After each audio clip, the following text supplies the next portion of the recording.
everybody. And we're going to have a start, and I'm going to start off by apologizing for the late start because we had some technical difficulties. But we will begin now. I am Dr. Selby Maloney. I'm the Director of Agriculture, and I'll be your moderator this afternoon. And we'd like to start off the afternoon with a prayer by the Permanent Secretary of Agriculture, Mrs. Beverly Menz.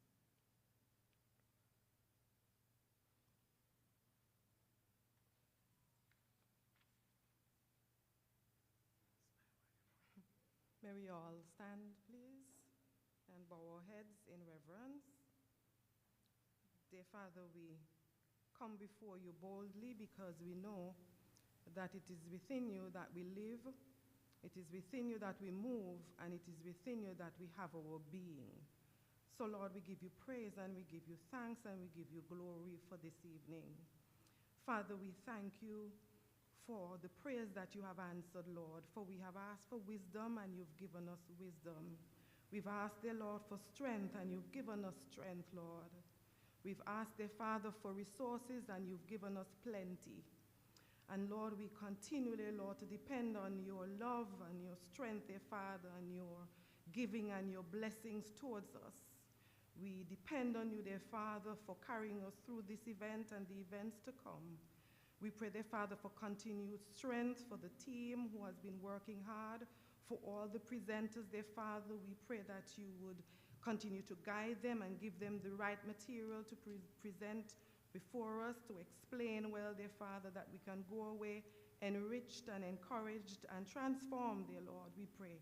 We pray for every listener, dear Lord. We pray that as we listen, dear Father, that we will understand and we will spread the word, dear Father, for the betterment of this country. We pray for the listeners who are here with us, and we pray for those on the various platforms who are listening in, dear Father, and tuning in to this evening's event. We pray a blood covering over this event, dear Lord, that you would allow all things to flow well, and that all things be done decently and in order. Dear Father, I pray that as we go, that you continue to protect us and guide us, dear Lord, that we will give you all the praise and we'll give you all the glory. In Jesus' precious name, amen.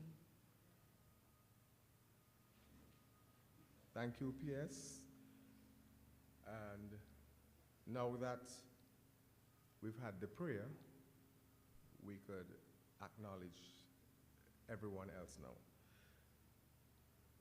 The Minister of Agriculture, Lands, Housing, and the Environment, the Honorable Crenson Buffon, Permanent Secretary, Minister of Agriculture, Mrs. Beverly Menz, heads of departments, our presenters, participants, staff of the Ministry of Agriculture, members of the media, persons listening online, ladies and gentlemen, once again, good afternoon.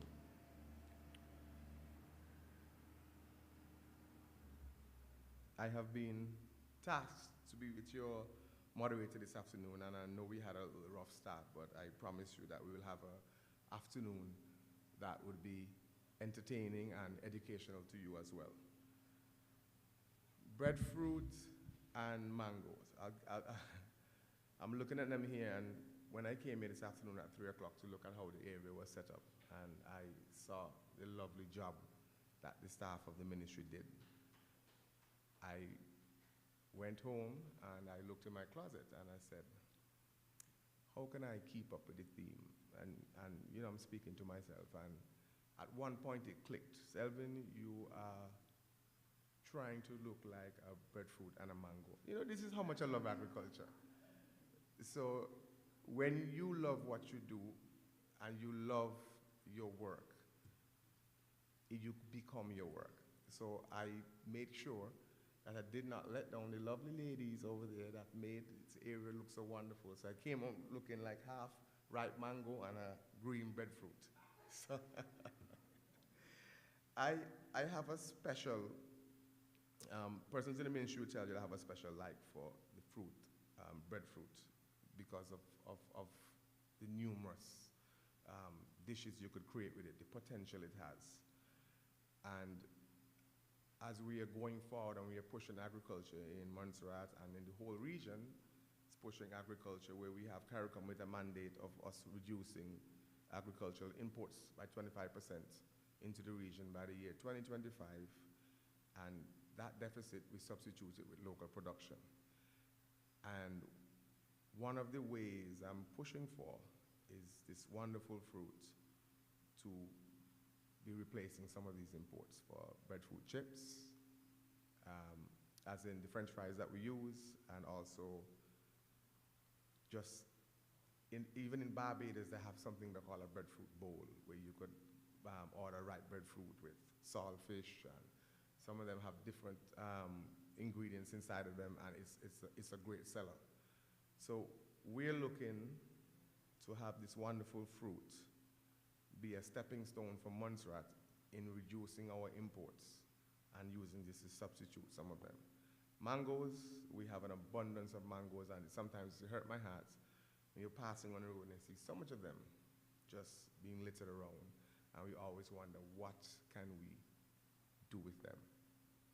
And this seminar, over the space of the 3 days, will give us a few insights as to how we can use these two fruits to substitute, or just to even, I mean, they have some persons that want to eat a mango. I don't know if it releases endorphins in them, but it makes them feel so happy, especially persons in the diaspora that don't get this as often.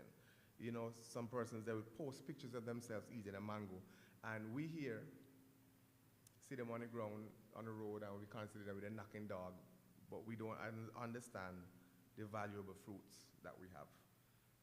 And this is the purpose of this seminar, to help us get a better appreciation for breadfruit and mango. And I love that it's named a festival, because it should, yes, be a celebration. And for that, after the celebration, or first after the celebration, we'll have session 1 on your program. That's a presentation by Miss Mary McLaughlin, and she's from an organization, Trees That Feed. And I could give you a little history on the organization. Is that the organization is I think it's based in the US, and they've done a lot of work in the region in assisting Caribbean islands to getting fruit trees, ornamentals, and at this stage it's very difficult to even find citrus, and they're assisting us in getting rootstock for our citrus on the island. If there's anybody can tell me if they're ready to do the presentation? Kevin, you know? Yes. They're ready? All right, so we'll have the presentation by Ms. Mary McLaughlin from Trees That Feed.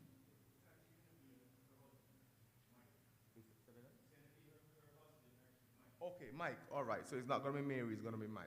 Same last name, McLaughlin.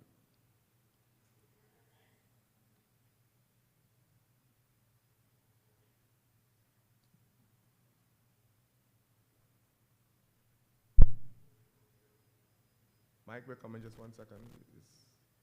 He's setting it up.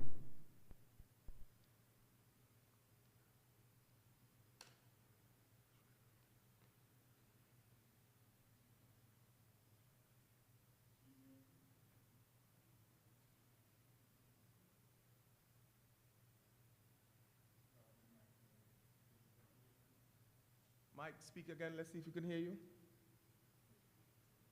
Can you see me? Yes, coming through, yes. Welcome, Mike. I got a haircut today just for this event. So did I. If you can hear me okay? Yes, we can hear you okay. You can begin. All right, terrific. Well, I was introduced as Mary McLaughlin. Mary's my beautiful bride of over 50 years. And if you got her, that would be first prize, but I'm second prize. So we work together, and I think I can represent Trees That Feed pretty well. So anyway, thanks for having us. Thanks for having Trees That Feed. Congratulations to Montserrat, to the people and the leadership of Montserrat for this festival. It sounds like a wonderful idea. In fact, I was reading the program, and I believe you have a steel pan music. I think you have mango eating competition, and I think you have breadfruit vodka. So that combination sounds like a pretty good festival to me. So I wish I could be there with you. Instead, I am here in the Chicago area, so the state of Illinois. So we're kind of far north. We get down to the Caribbean a lot, but this is where Trees That Feed headquarters is. So this is where we live. Our family is here. Mary and I are both from Jamaica originally, so we grew up eating mango, eating breadfruit. So we know these delicious fruits, and we always had them fresh. And now we're talking about different ways to have them, not only fresh, but preserved in different ways for a wide diversity of dishes. And I think you have some of that variety coming up in your festival, if I'm not mistaken. So anyway, just a quick little history about Trees That Feed. This started out of a concern for the environment. Both Mary and I were concerned about the environment, so we thought, all right, well, let's plant trees. At least that's helping a little bit instead of complaining. And my contribution was to say, well, let's do fruit trees, because you not only get the environmental benefit, but you get the nutrition benefit. And then a fruit tree pays you back every fruiting season. So now you're getting a reward from the tree, whereas a timber tree only gives you a reward when you cut it down. So a fruit tree is a much better proposition. They're a little bit more expensive, a little harder to come by. They take a little bit more care, but the rewards are just amazing. And so breadfruit is the fruit that we believe in the most. Mango too, of course, although you know mango is kind of sweet, and so you wouldn't live off mango, but you could pretty much live off breadfruit with a little extra protein, although breadfruit has protein, by the way, but it has a wide range of nutritions, vitamin C, riboflavin, minerals of different types. You could practically live on breadfruit alone. And we believe it's an underutilized crop with great potential. And here's why it's underutilized. Because it's too common. People have taken it for granted. I believe, from what I've been hearing, I haven't been to Montserrat, but you drive around and there's breadfruit trees kind of all over the place, okay? And that's a good thing, but then you start to think, the average person starts to think, it's not that special. It's a common thing. Nobody puts any special value.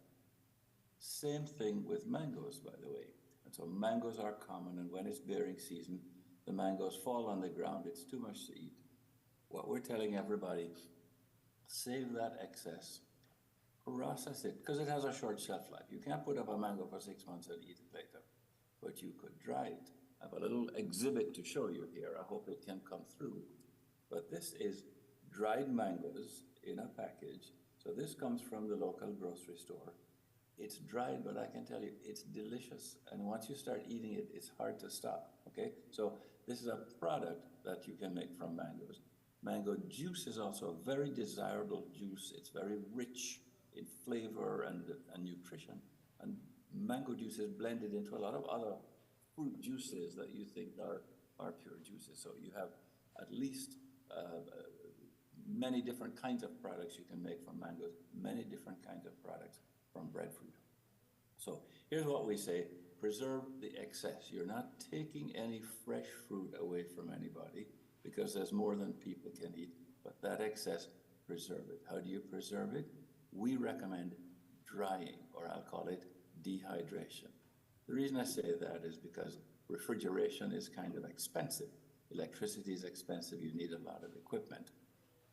And so, but dehydration, you can do solar dehydration, okay?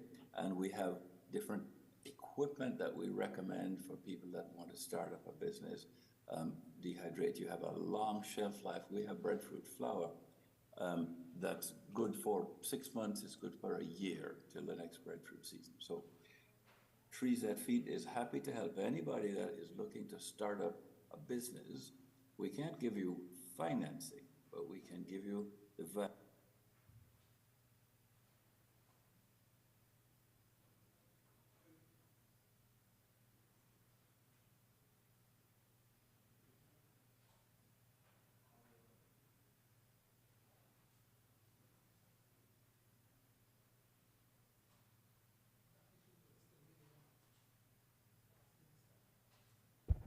Mike, you could hear me, Mike? We lost your audio. Give us 1 second. Hold on 1 second. We lost your audio.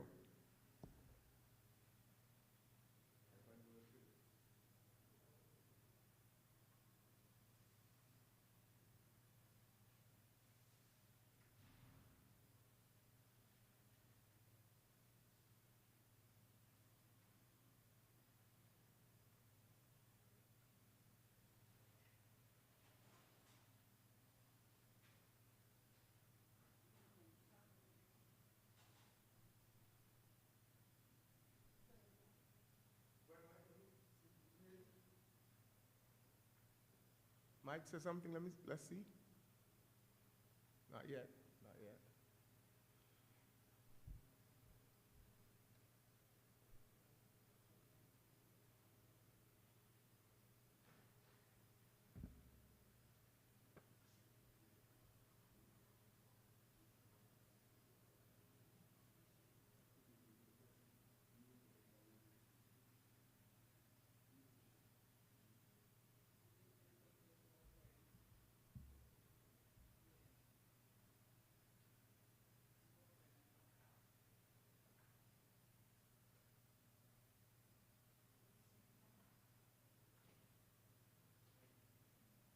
Almost there, Mike. Almost there.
Mike, you can hear me? Okay, I'm gonna have to read your lips. Here, we're having a little issue with we can see you, but we can't hear you. So we're gonna restart the Zoom.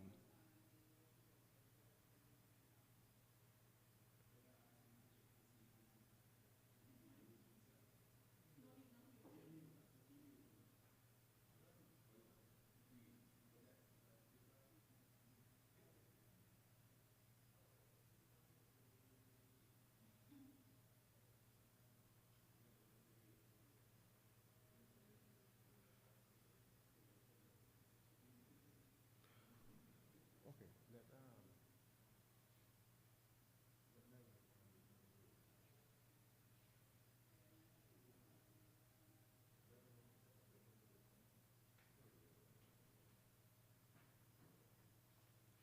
okay, since we have a little technical difficulties again, we're gonna have the next item on the agenda, which is the breadfruit and tree management by the Principal Agriculture Officer, Mr. Melvin Lindsay.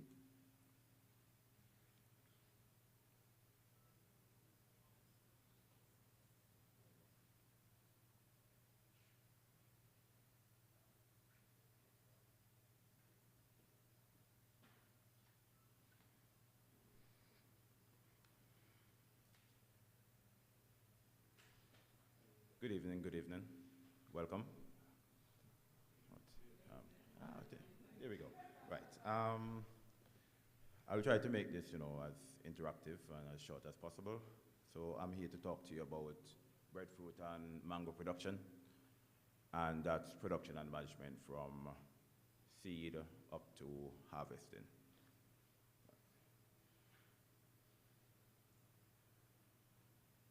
I don't think it's clicking.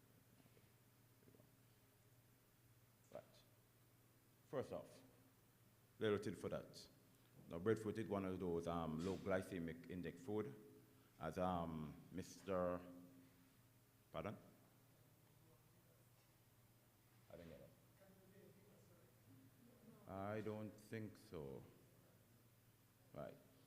Now, it's one of those low glycemic index food, which basically means it releases its sugar content very slowly. So it's one of those food which, if you have diabetes or so forth, it's good for you, right? As opposed to the rice and the other high starch food, which give you that rapid influx of sugar. Right. Now, breadfruit, it's native to Polynesia. That's basically the Pacific side. Over in Indonesia, come down that side of Oceania. We in the Caribbean know that it was transported here by Captain Bligh, and it was brought in order to feed all the workers on the plantation from the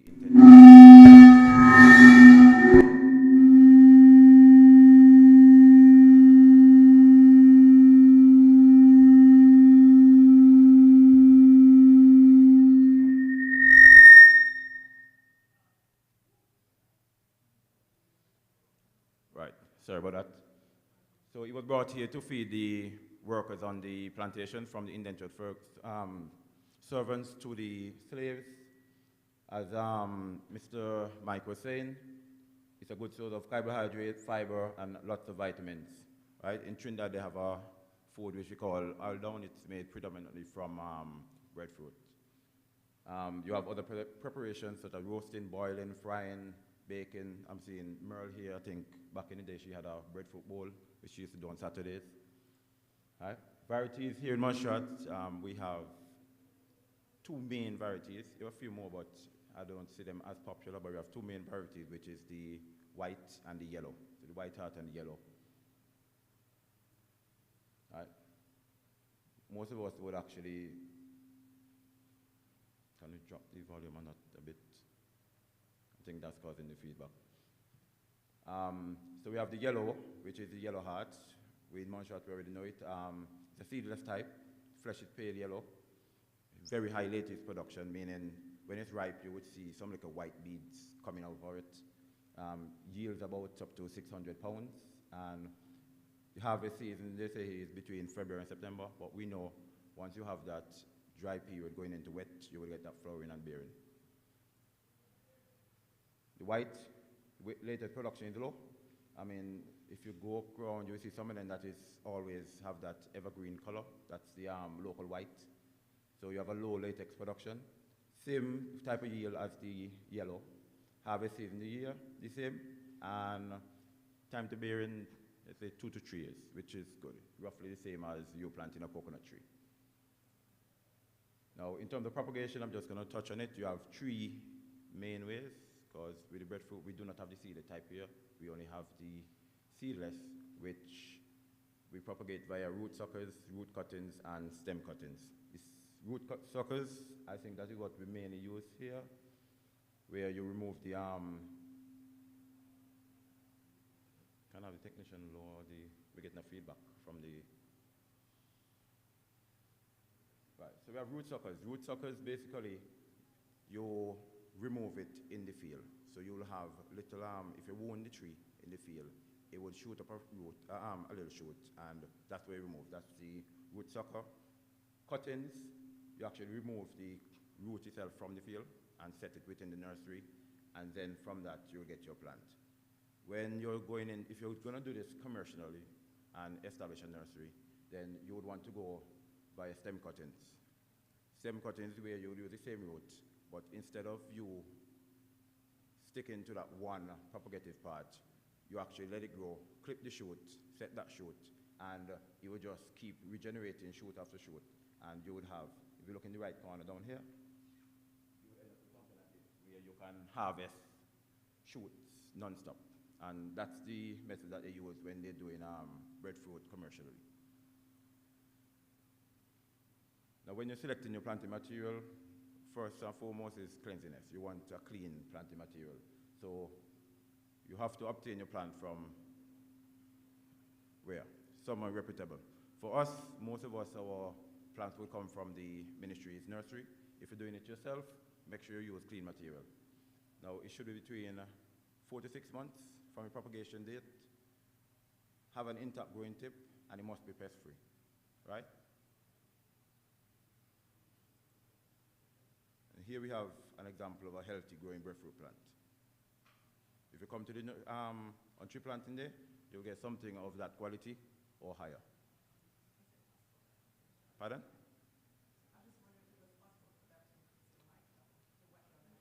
I stepped back because it was echoing.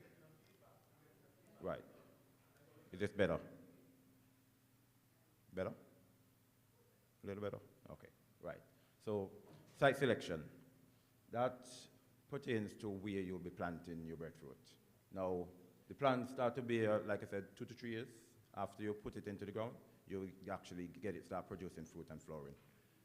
This continues for up to more than 20 years. They say up to 20, but we know that this goes on. Once you have proper nutrients, it goes on more than 20 years. Now, in terms of you planting a breadfruit tree, if you can get it in a flat area, that's better, because this will help in the long run when it comes to harvesting and other pruning operations. Soil test, recommended, and this actually helps you in terms of knowing what exactly you're going to put in to get the best out of your plant, right? You don't need the soil to more or less hold water, so you don't need a heavy clay. You want a more free draining soil, because since it's a plant that is propagated from cuttings, the roots more or less travel on top of the surface of the soil, right? Make drains if needed to remove the excess water, and ensure that your planting is done around the beginning of the rainy season, so you get that long water. Otherwise, you would have to put in your irrigation, which puts in an added cost on you. Field out and spacing. You must have, if you're going to do a field, you must have things for your access, your building, your water source, irrigation, all these things. That's if you're doing a field, right? If you're doing one, you try and avoid putting it, close to your power line, close to your fence line, and so forth. You'd more want it in the middle of the property, more or less, but not close to your building. So you have to look into all of that when you're putting down your crop, right? You would want your maximum sun coverage, and you would want the wind to move throughout the field, or you don't want that cluster up, which would lead to increased fungal spore production, which lead into a lot of diseases like Phytophthora and other fungal diseases. So like I said, if you're doing a full field, you have these different type of layout. You have the square, rectangular, the triangle, and the quintox. If you're looking for high density, it's advisable that you go with the triangle or the quintox, right? Because this will give you a higher density within the field. The only thing it would reduce your maneuverability within when you're doing your weed control. Now, when you're planting, I think most of us would know this because we go to this every day at tree planting, but we're going to run back to it. When you're planting, you try and make sure your hole is 1.5 to 2 times the size of your root ball, right? Most people say you go up to about 60 centimeters at about 2 feet. You do a mixture, and when you're taking out the soil, you try and separate it between topsoil and subsoil. So if you're digging your hole 60 by 60 by 60, the first half of it would be your topsoil. You take that out and put it one side. Then you remove the subsoil. The subsoil that you removed, that would be replaced with manure, fertilizer, and so forth. You put that to the base of your plant, put in your plant, and then you replace the topsoil which you took out. Right? Not going to run through all of this because we do know how to plant a plant. Right? You hold the plant upright, remove the bag, make sure your root ball is secure, plant it in the ground, put back your soil, and press it firmly around. If you're planting in the dry season, you will try and leave a little indent so you can collect water, and that will help in your water conservation. Right? And see, we have the process. So you mix your soil and your manure, remove, and you plant. Now, fertilizing here in Montserrat, I don't believe we fertilize breadfruit because we have so much here, and the fruit tend to fall on the ground and rot and put back in nutrients into the soil.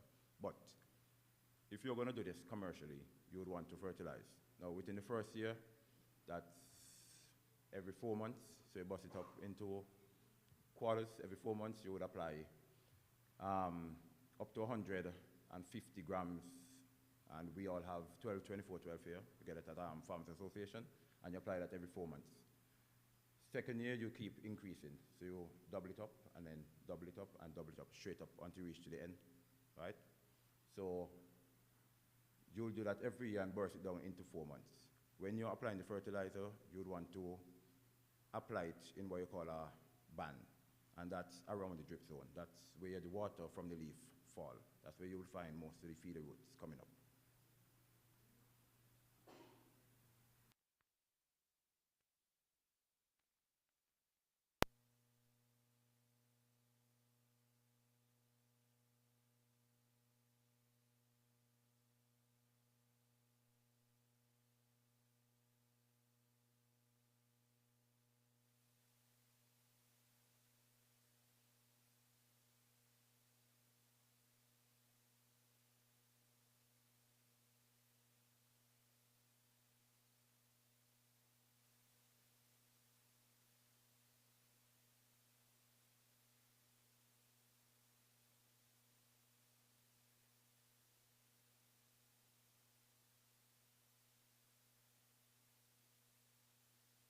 Flowers, puts on green breadfruit, the stem turns yellow, and then it falls off. So during the dry season, you try and keep up the water. Pruning. This is something I would say it's new in the Caribbean, because most people would put in the breadfruit and they would more or less just go and harvest. But what they figure is that over time, the tree goes up to feet. And when I say feet, it's past 30 feet. It's very high. So you have a problem in terms of harvesting, and that creates like a safety issue. So what they're recommending right now is that you prune the tree. So from the tree reaches about 5 to 6 years, you start your pruning process, and you want to keep it to about 15 feet in height. That way you could either do hand picking, or you could use telescopic poles, right? And in terms of the pruning, basically what I say, you try and leave the main part, and you cut the lateral, which causes the plant to grow outward as opposed to upward. Pest management, like I said, currently there's no major pests. Minor pests, you can tackle these with your basic insecticide, your malaricide, your diazinon, if you have these.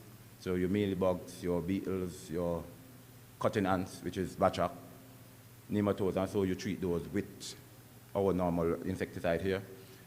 In terms of diseases, you have, it's more fungal, but if you do your layout properly, it would reduce the occurrence of these fungal pathogens, right?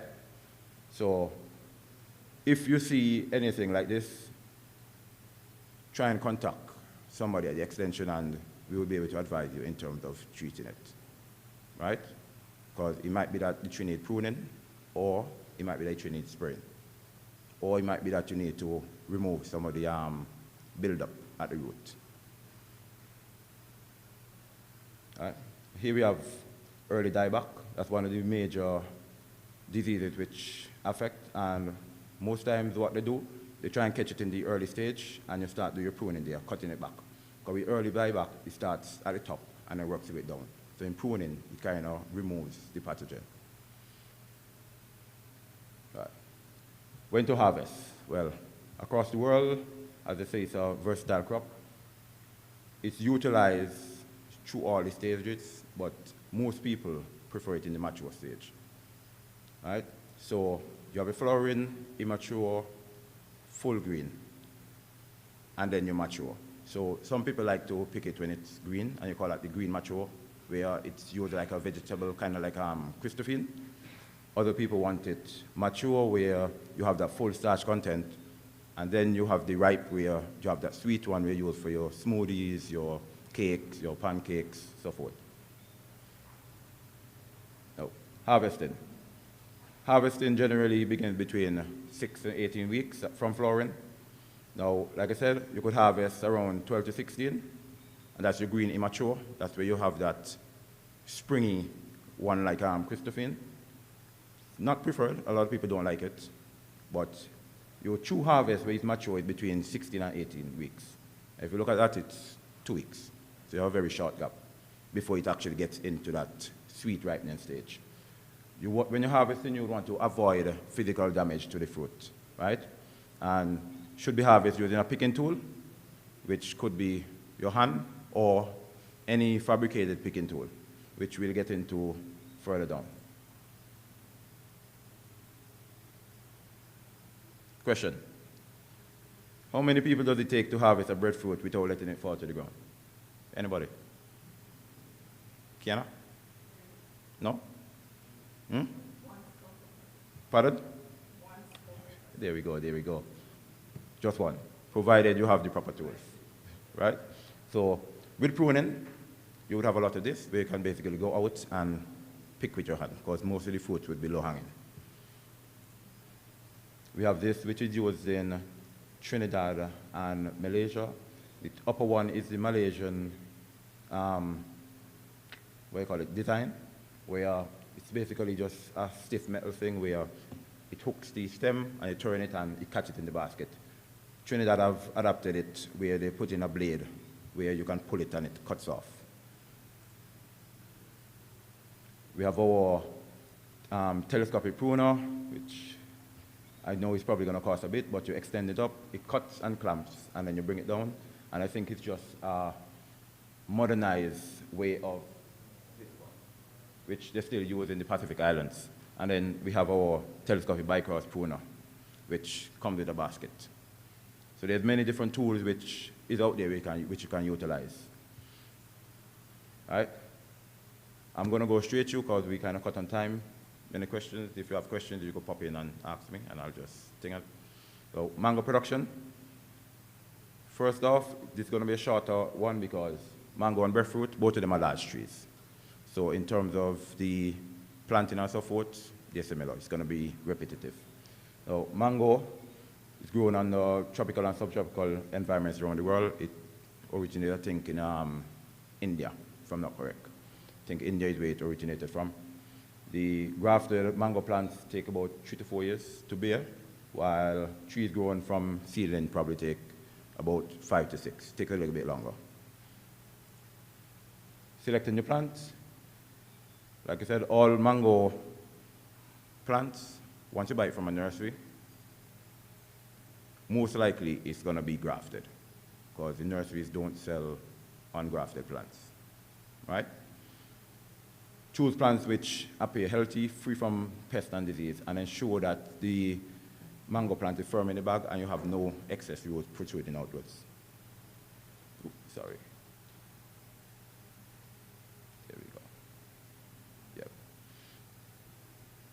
Here we have the example, and as you can see, if you look to the side, you have the new graph cyan pushing out. That's a plant which came from a nursery. Selection. When you're planting, same as with the breadfruit, you try and plant in the early part of the rainy season, so you would have that water going out through that first part of its growing season. You would want direct sunlight, because we all know fruits, once it's bearing, those flowers love those bright, shiny sunlight, and then you get that sweet mango, right? Can tolerate a wide range of soil types, so we really don't have to worry here in Montserrat. As we know, when we go to Salem, we see all those mangoes, you know, just dropping off every year. Now, your preparation, you dig a hole, as I said, 1.5 times deep, and in terms of width. So you can go up to maybe, same 60 centimeters by 60 centimeters by 60 centimeters. Right? You prepare your soil mixture, and that will be between your manure and your soil. If you want to add a little bit of fertilizer, you add that within. But do not place the fertilizer in the hole by itself. Mix it within the soil first. Planting, you remove your bag, trim any excess or broken roots, place it in, and then you put the soil back in and make sure it's planted firm. Especially in windy areas, you would want to do staking, and that's to train your plant to grow upright as opposed to leaning to the side. All right?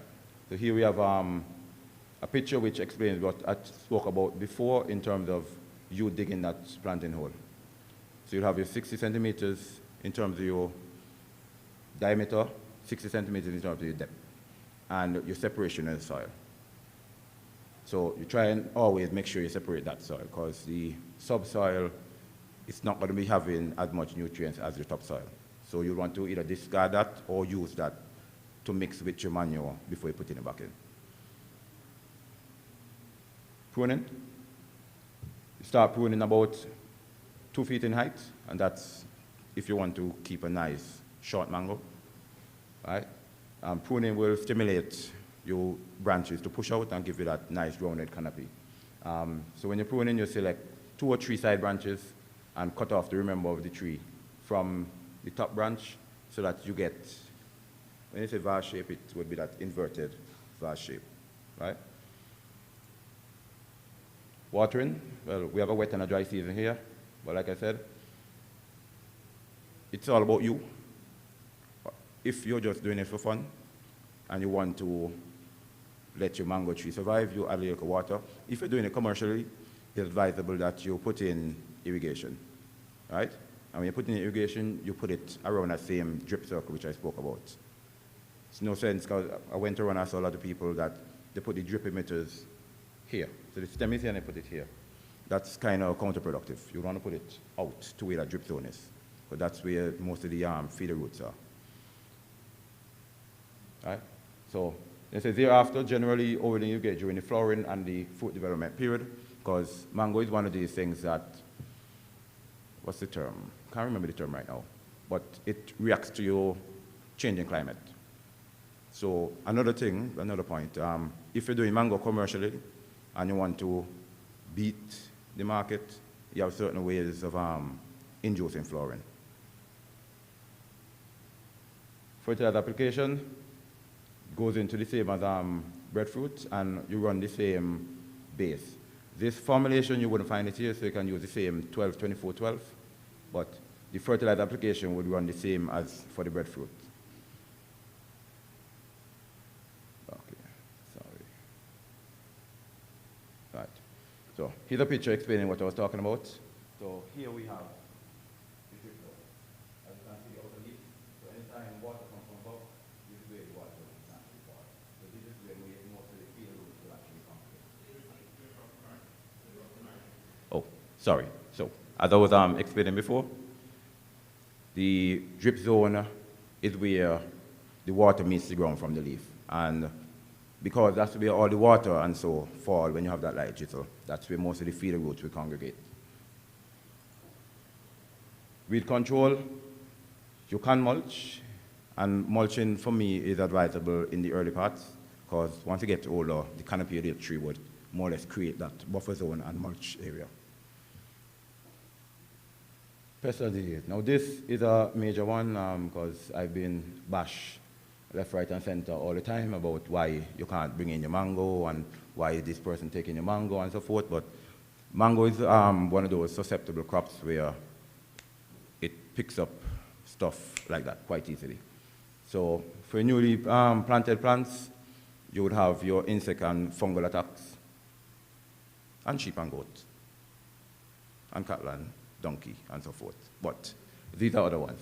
Right, so in terms of your insect pests, if you see anything that looks funny, contact us at Extension, and we'll come out and have a look and advise you as to the best course of action.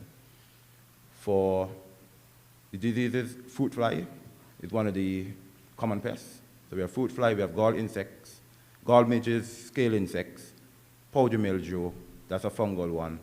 Another one which I didn't put in here because I didn't want to list because it's a wide plethora of pests, is the mango seed weevil, which is one of the ones which we kind of have our eye on at the department. So most people complain that when they pick the mango and they bite into it, you have that little black thing that goes straight to the seed. Yeah, that's caused by the mango seed weevil. Maturity and harvesting takes about 90 to 60 days from flowering to maturity for you to pick that mango, and that depends on the variety that you're looking at. For harvesting, don't beat the tree with a stick. Don't stone the mango. You have little mango pickers which you can use and pick. You try not to let them fall, because from it fall, it actually reduces the already short shelf life of the mango. Right. Now, this is where I'm going to finish all over, but I did touch on something before where I spoke about if you're doing mangoes commercially, how you can increase, well, fast forward your flooring.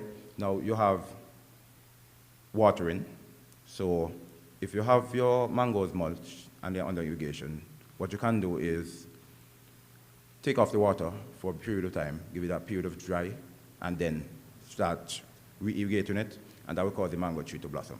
As we can see, we get mangoes here after the dry season. So we have that period of dry, rain come, and then you have that blooming. You have the application of potassium nitrate, which I wouldn't advise it to go down the line, or we have a more simpler one where you simply put some smoke pots under the tree, and that causes sooting on the leaves, which kind of causes the plant to stress, and then it will start flowering. There's a little tidbit in terms of if you want your mangoes to come in early or at a certain time. Right? Any questions you would like? I would now take it. No questions? Thank you.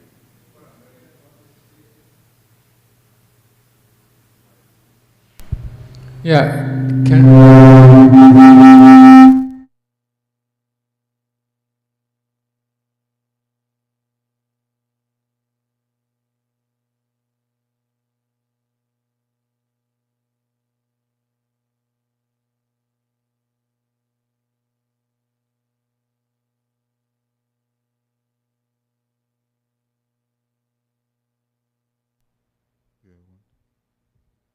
Yeah, could you explain a bit about staking?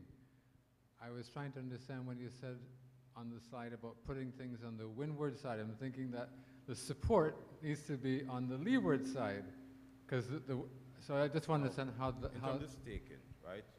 The reason why you put it on the windward side is to hold the plant. If you put it here, the weight of the plant will push against it, so we still lean. As opposed to on the windward, it's just support to basically pull it back straight. So it's not like you're tying and staking it here on the plant, you're basically keeping the plant here. So when it strays this way, it will come back straight. As opposed to putting it here, and it bypasses the stake, it will just continue leaning. Oh, I If see. you get what I'm saying.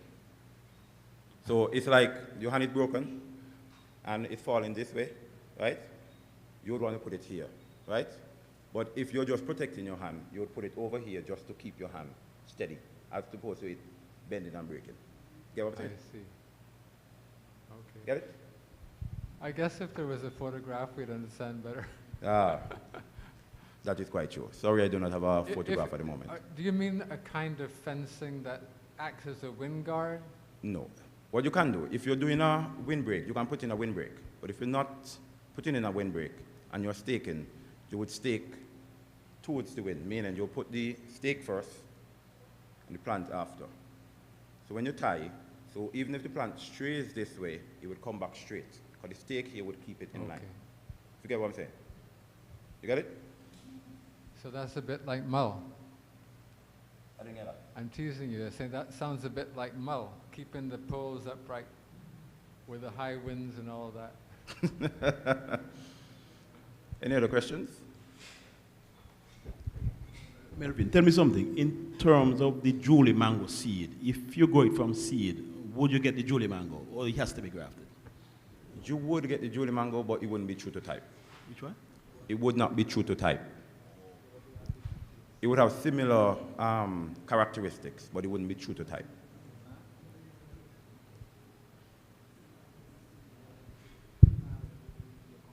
How do you know when to fertilize whether a breadfruit or a mango tree? Well, it's not when you know. So like I said, right? It's not about when you know. So what you do, when you plant, you would start your regime. So you plant, you put in your manure and so forth, and then 4 months after, you would do your first one, and 4 months after for each interval. That way you really don't have to be like, is it time to fertilize, or you will have a schedule in place. You had mentioned die-off. Oh, sorry. Good presentation, thank you. Thank You had mentioned die-off for the Mhm. breadfruit tree. What causes that? That is cause, well, it's a numerous amount of factors. So you have environmental factors. So if you get in too much water, if you get in too little water, the fight of within your soil, then chances is that. If not, then it could be just basically your water management, too much water, too little water.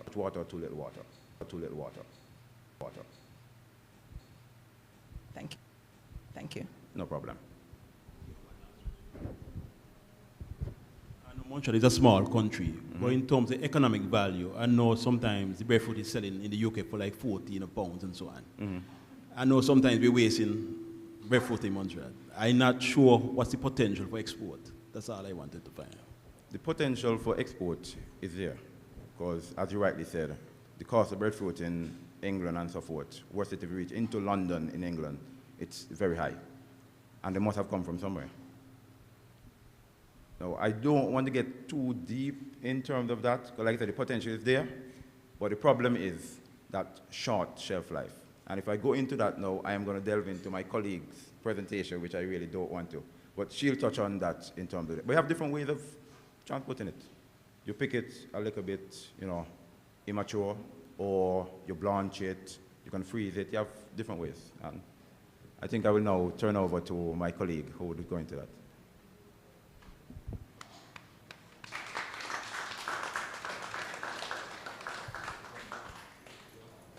Thank you, Mr. Lindsay, for such a enlightening presentation.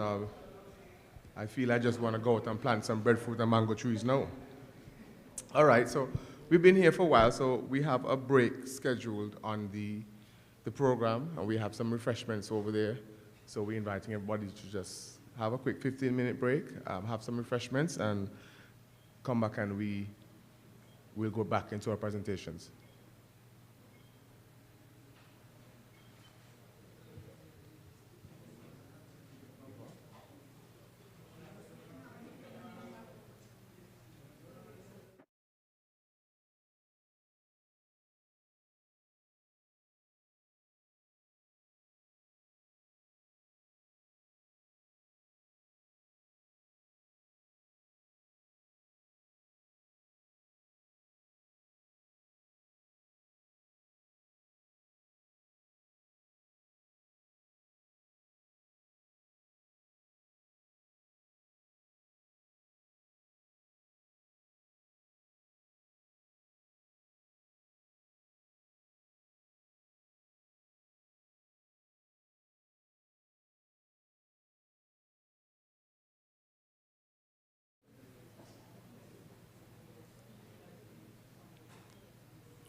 Okay.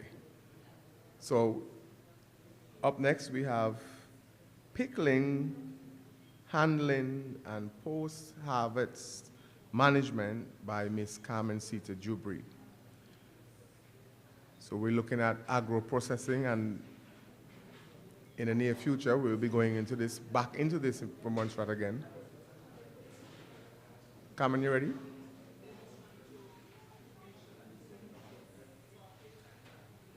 Okay.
Ms. Carmen Sita Jubri.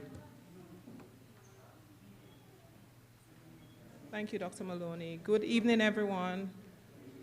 I will be presenting on agro-processing, the post-harvest management that involves your picking, selection of your crop for production.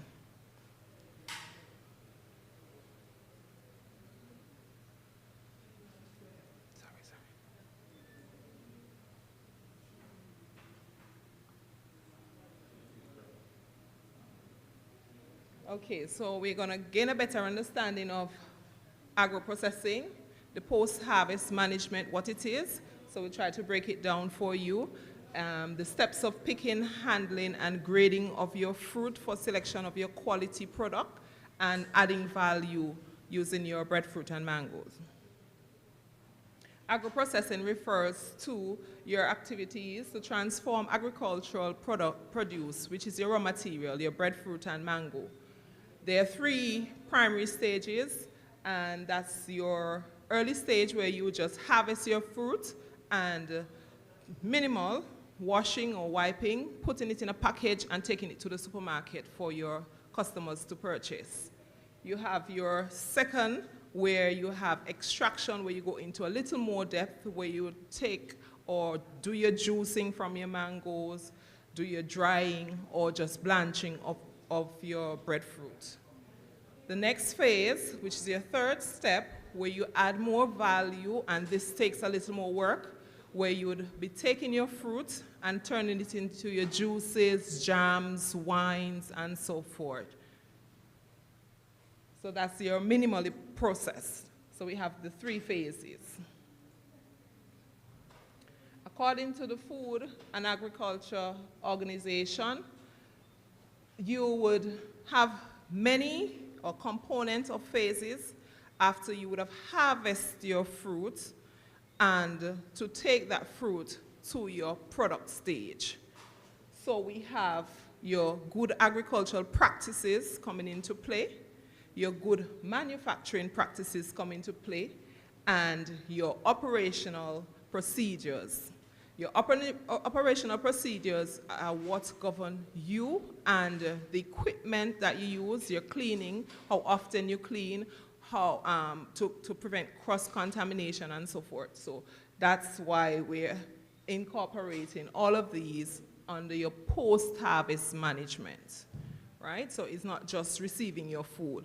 Because prior to that, on the field, the agriculturalists or the farmers would be treating their crops. You'd want to know they harvest at the right time.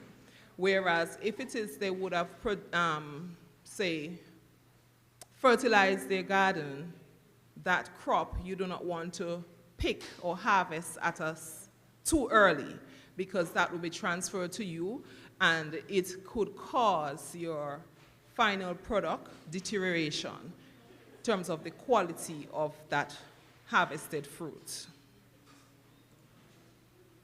There's the maturity indices. We know that we can use mangoes at various phases to add value. Your younger or green mangoes are used for your achar and your chutneys and so forth, whereas we would use the yellowish green mangoes. We would do those what we call pickling, and as we progress with the ripening, we use at stage 4, where we have the yellowish green, that's when we would eat. Some of us like it a little firm, and then we'd move on to the full yellow.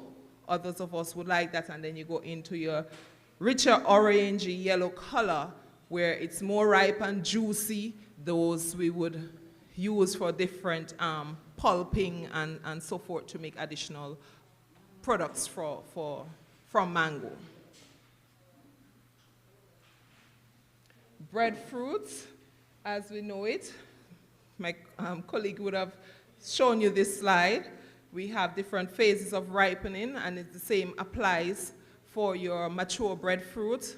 We like it at the mature stage, where we can have more starch component if we're going into the drying phase, where we would have the flour made from it, and that would use for our bread. I know we can use it at the yellow ripe, that we can do the mash, and use from the mash to incorporate in your bread making and so forth.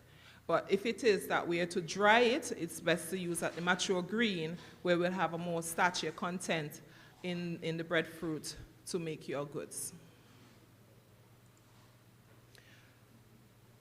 Mature, okay, this is a continuation. It's just telling you that your maturity indicators may vary for certain varieties of breadfruit.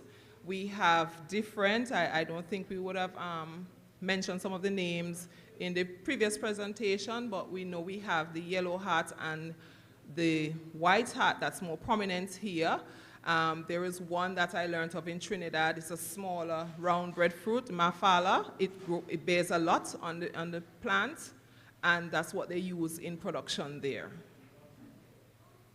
So we have the color of the skin that turns green. Sometimes there's a rough, bumpy looking area, surface area to it. As the breadfruit ripens, you would find that the design, the little box designs on the breadfruit, they would expand, so you have a smoother texture to the skin. Then we know that it's more ripe, and the color would not be as dark a green, it would be a yellowish green.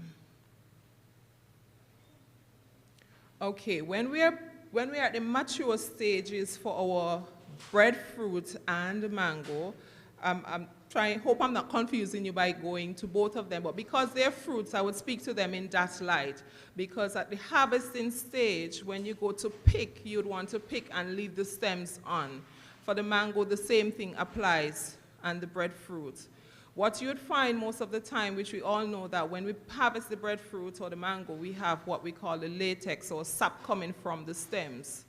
You'd want to harvest in a way for quality product. Note I said quality product. The mangoes, when you have your stems and you pick your mango, instead of turning them this way, having the sap or the latex running down to cause staining and bruising, you'd have them turn this way for dripping, right? That's the same thing that applies to the breadfruit. So you'd have a nice colored breadfruit, especially because we shop with our eyes. If we had to put a stained fruit on the supermarket shelf, I'm pretty sure we'd go for something that looks clean versus the stains that are on them. And that's one of the stages in terms of your primary phase when you go to add value to your product.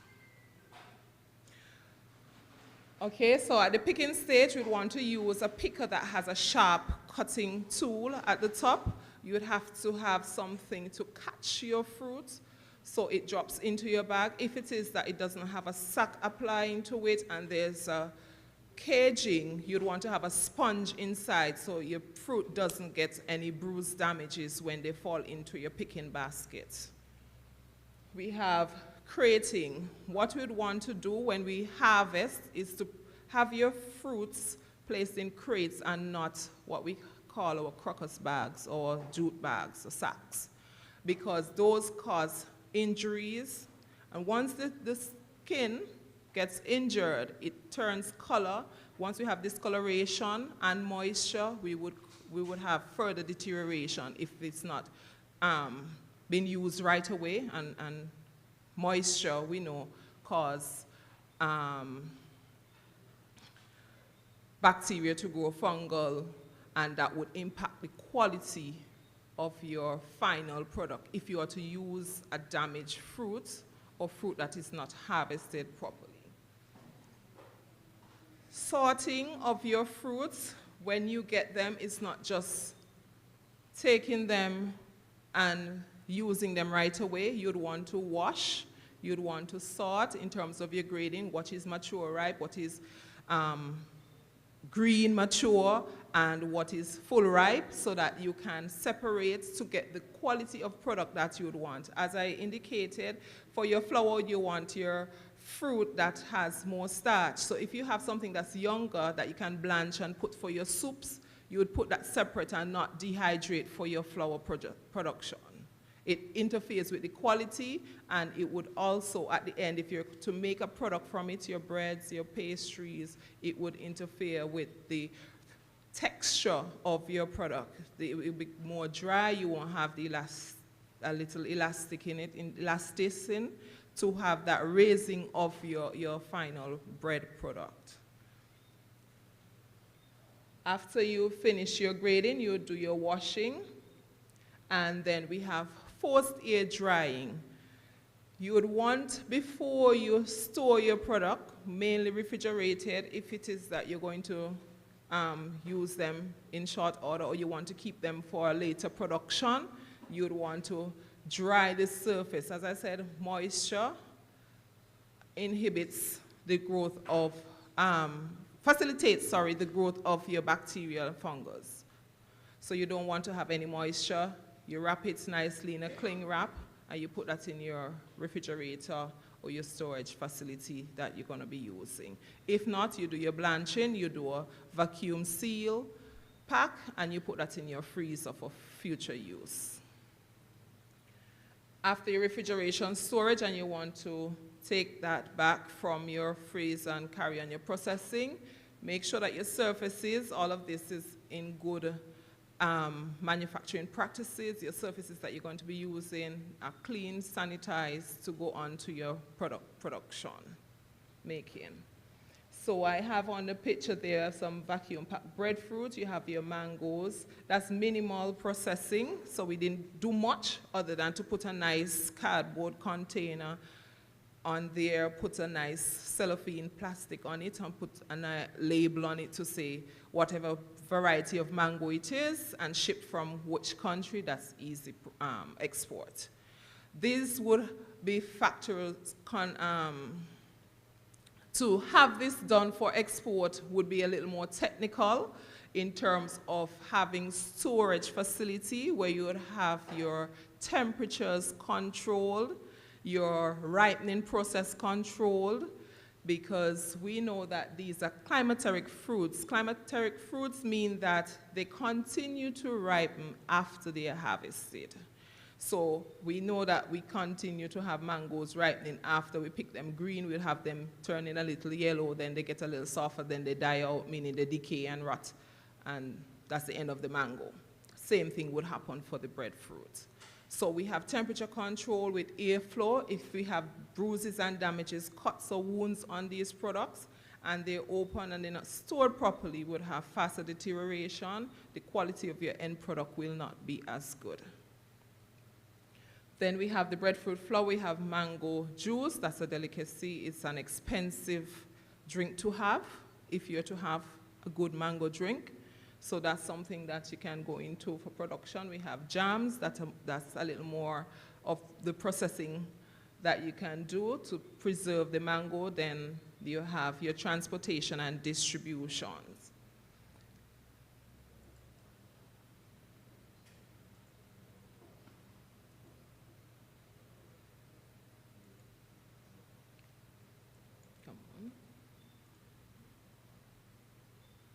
Sorry, I'm just waiting for the next slide.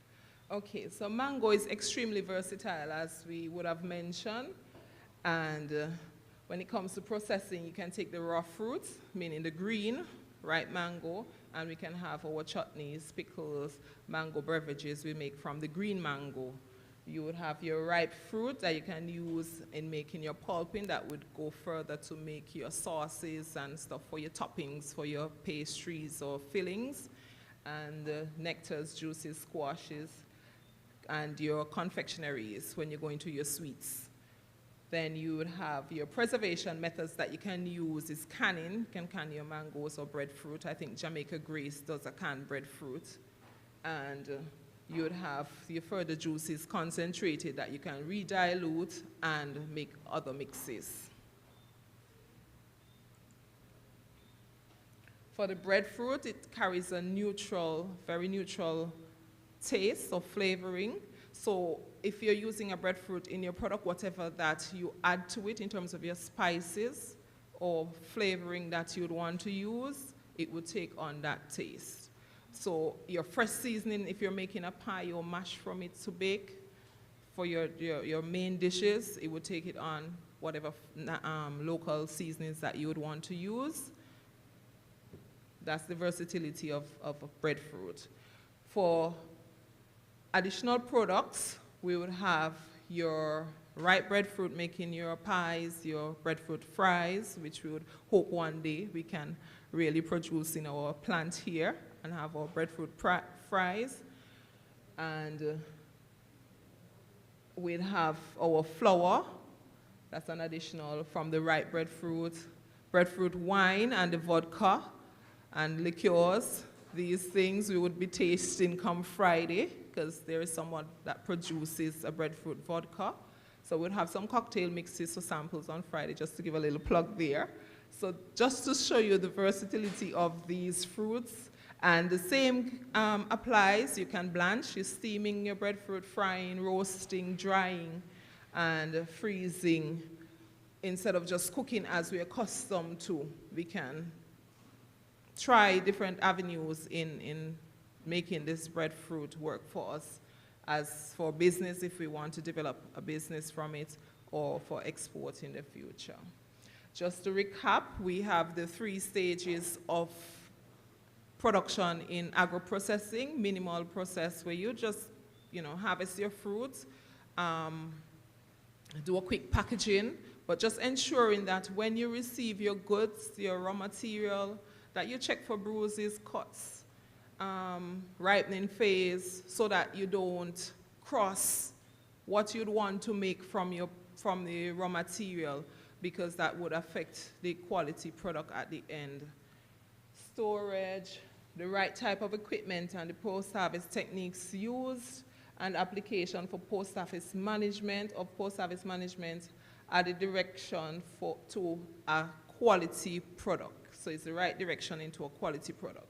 Knowing what you want, knowing the phases of ripening, knowing when you receive them from the farmer, what you're to look for, and how you handle your processes would result in a quality end product. We can recall, oh yes, I spoke about the 3 phases already. Your storage of raw materials is critical. When you get too much of one thing at a time and you don't have time to process it, ensure that we check for the bruises, ensure that we can wrap these things, control them via temperature refrigeration. If we have too much and we're not going to do anything with them so soon, then we can, and they're mature, then we dry them and we turn them into different products. Same thing applies to the mangoes. If it's too much, you can pulp it and put it in the freezer versus just allowing it to decay on you. These two fruits, just remember that these two fruits presented here, both versatile fruit, they can be used throughout any phase of their ripening, and you can choose your product and develop it from there to add value. These are some of the places that I would have pulled a few of the information from, and I would receive any questions. If I need to go back over anything, I'm happy to do so. Sure. Mike?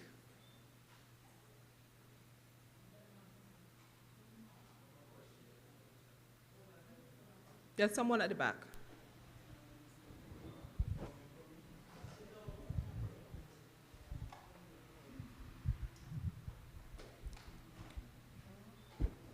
Thank you.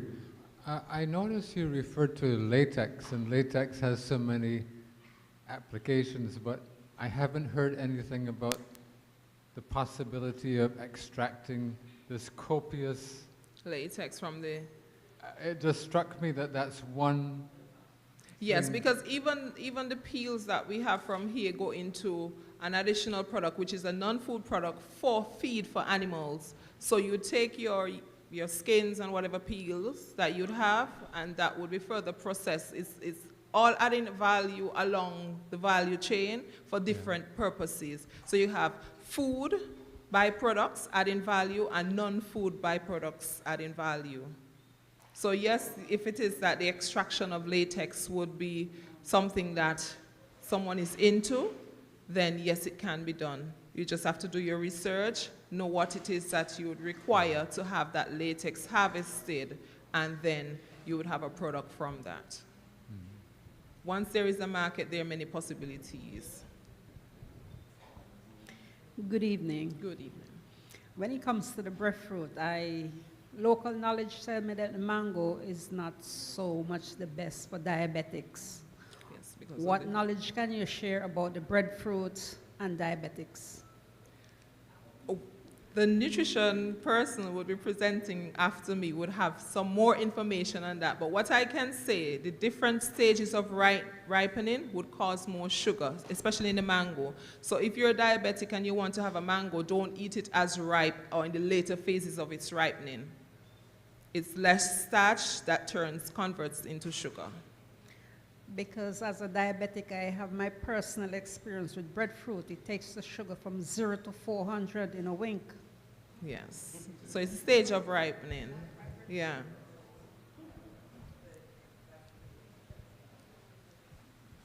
I think there was a question on this side. Yes. A question. Considering you talked about agro-processing potential, could you give us what you think might be a quick win for someone who's looking to turn one of these products? What do you think would be an easy first product to turn breadfruit? Blanching, I would suggest for the breadfruit, easy blanching, vacuum sealing, freezing. Once you have a market for that someone can now take those ripened or preserved breadfruit and can turn it into a mash or further dehydrate for flour, it can work. And for the mango? For the mango, dehydrating if you have too much, and you have easy fruit snacks, and you can make your juices. Thank you.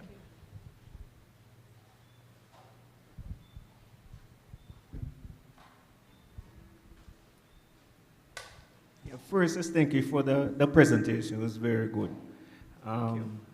I was wondering if you could touch more on the latex and how it's significant to ripening, because you were talking about if the stem, if it's vertical or if It Right, depends so which side it turns.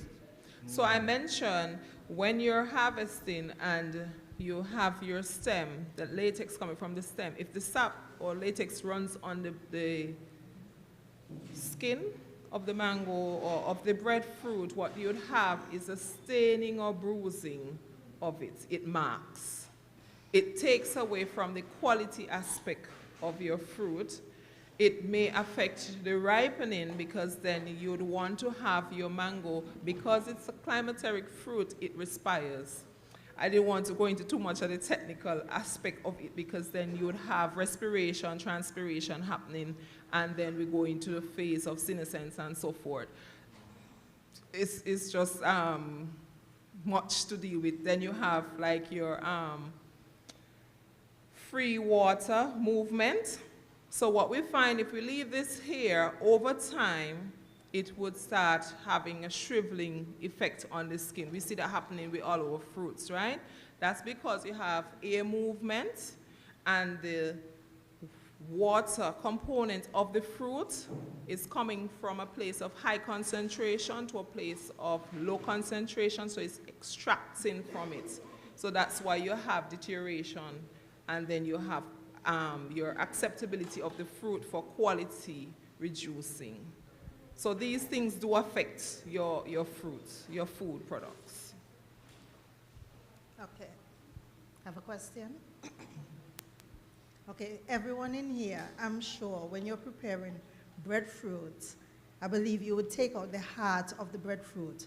But my question is the heart of the breadfruit edible? Yes, it is. Okay.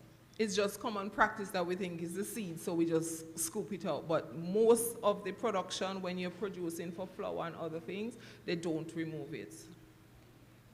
Sometimes they just wash the skin and use it also. So there's barely any wastage, must be the stem from the breadfruit. In production of flour especially, you'd find that. They use everything. So you say they just remove the stem. Turn off the mic.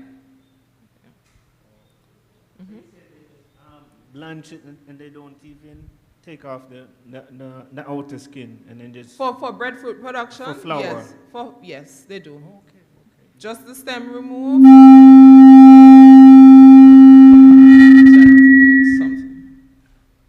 So for breadfruit production, what I was explaining, the question was for breadfruit production in terms of flour, if they would just wash the breadfruit and use it. Yes, they do. Once it is that it's properly washed, meaning soil is removed, any latex from the outer skin, then sometimes we would put it into a cold water bath. We'd have a treatment of whether citric acid or we're going to just use chlorine, how much parts per million, we'll say ppm per water, and that's a ratio that they use to sanitize the outside of that breadfruit.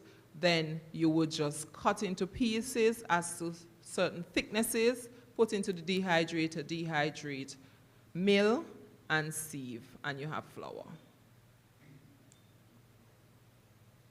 Process explained? That's clear? Okay.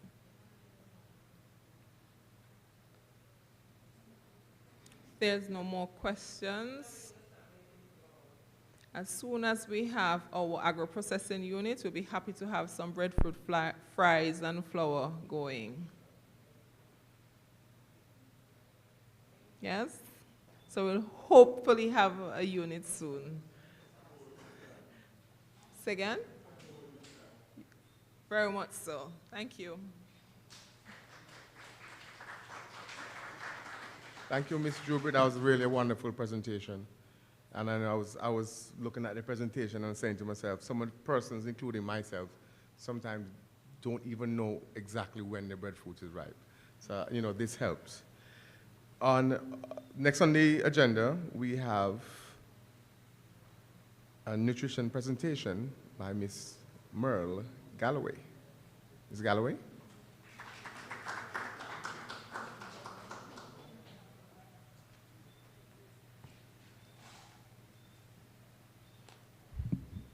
Good evening, everyone. So I'd just like to know before we start is how many of us in the room would like to be healthy and happy? By show of hands. Okay, and I'm not seeing the full room, so does everybody want to be healthy and happy in this room? Yes? No? Yes? Okay, fantastic. Okay, great, so you're in the right place. I am going to give a couple tips, well, more than a couple, a few tips on how to be healthy, happy, and vibrant. But before I start, there are 5 key words that we should adopt that's going to make us happy and healthy. Does anybody want to guess what those 5 words are? That's a good start. That's a great start as well. Fresh. That's a start too. The first 3 words of, the first 3 letters of diet is die. So nobody wants to diet because nobody wants to feel like they're dying. It's a good start. It has something to do with what we were talking about earlier. What is this festival about? What fruits in particular? And what else? Okay, so somebody want to take a guess? The 5 words? Thank you. Thank you. So I am actually just going to go into some questions and give some tips because a lot of the nutrients and the nutritional profile was touched on in some of the other presentations. But I'm going to start with the term superfood. Do we know what superfoods are? Does anybody want to take a guess what a superfood is?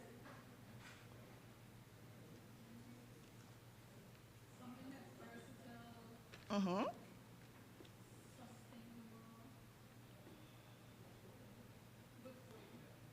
Yes, anyone else wants to take a guess on what a superfood is? Very good. Anything else?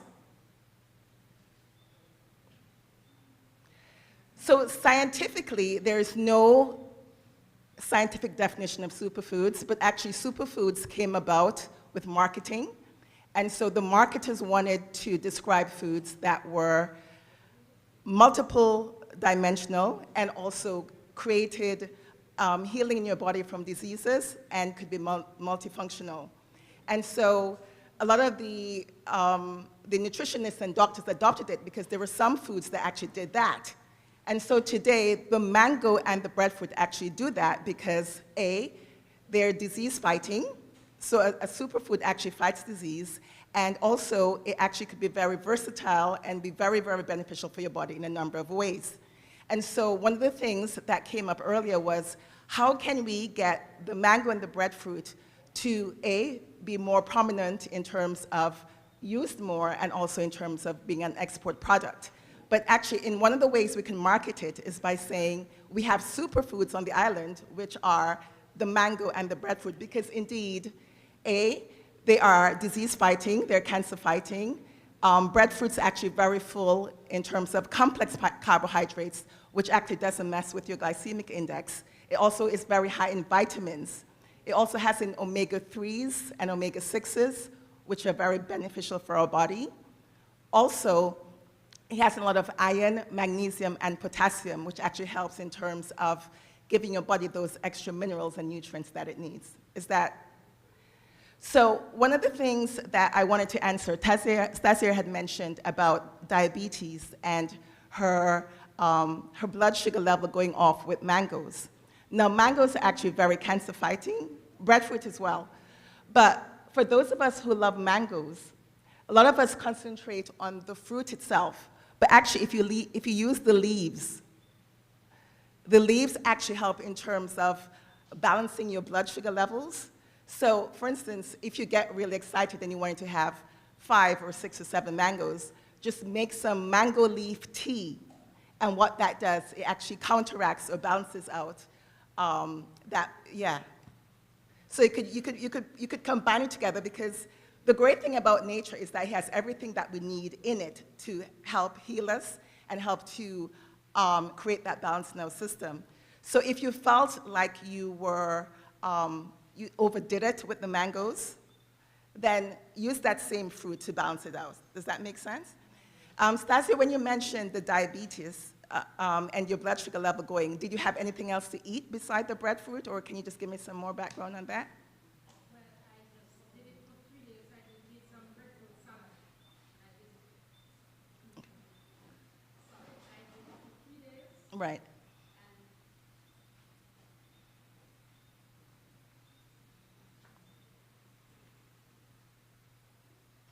I was saying I did it for 3 days.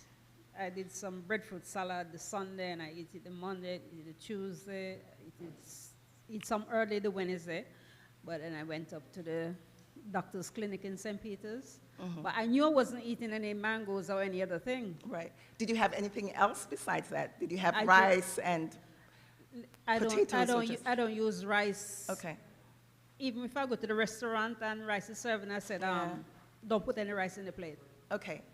So I knew I was eating the way I should, but when the doctor asked me, well, you have to be eating something that is not right, I said, well, I've been doing some, breadfruit salad. They said, oh my God. Okay. Yeah, typically you don't have that issue with the breadfruit, but also the breadfruit leaf itself can also be used. People don't think of the breadfruit leaf, but the breadfruit leaf can also be used as a blood pressure lowering medicine. So that can be used as well. But I'm surprised that the breadfruit actually created that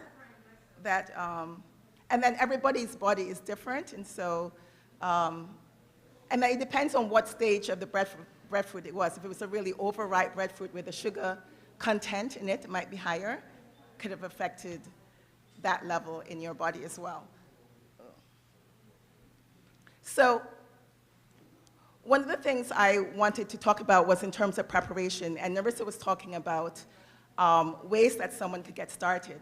But right now, there are a lot of people who are gluten intolerant, so they cannot have wheat products. And so breadfruit is the perfect opportunity because you could use the ripe breadfruit or the roasted breadfruit, put it in a food processor, add a little bit of oil, and roll it out like you would your wheat for like pizzas, for that like dough type mixture. And that way for someone who's actually making pizza and wanted to present a gluten-free option, you could use that in terms of rolling it out and using it that way to create a delicious gluten-free option. Does that help? Okay, great. Does anybody have any questions?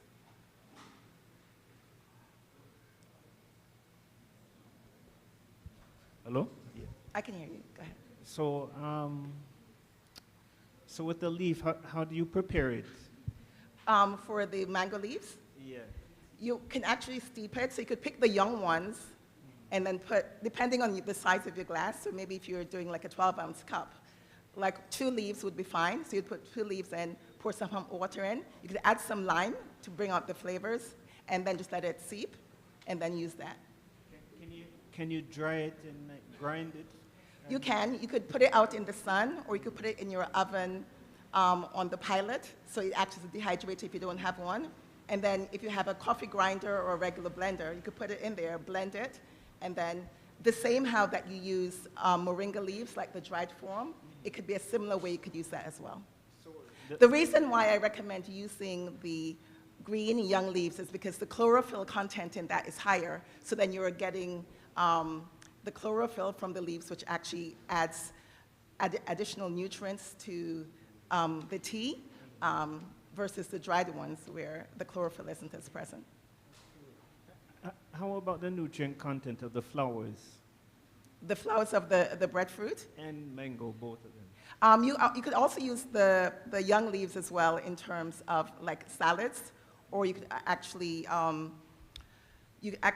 boil it like you would the breadfruit and include it in your meals and that type of thing as well.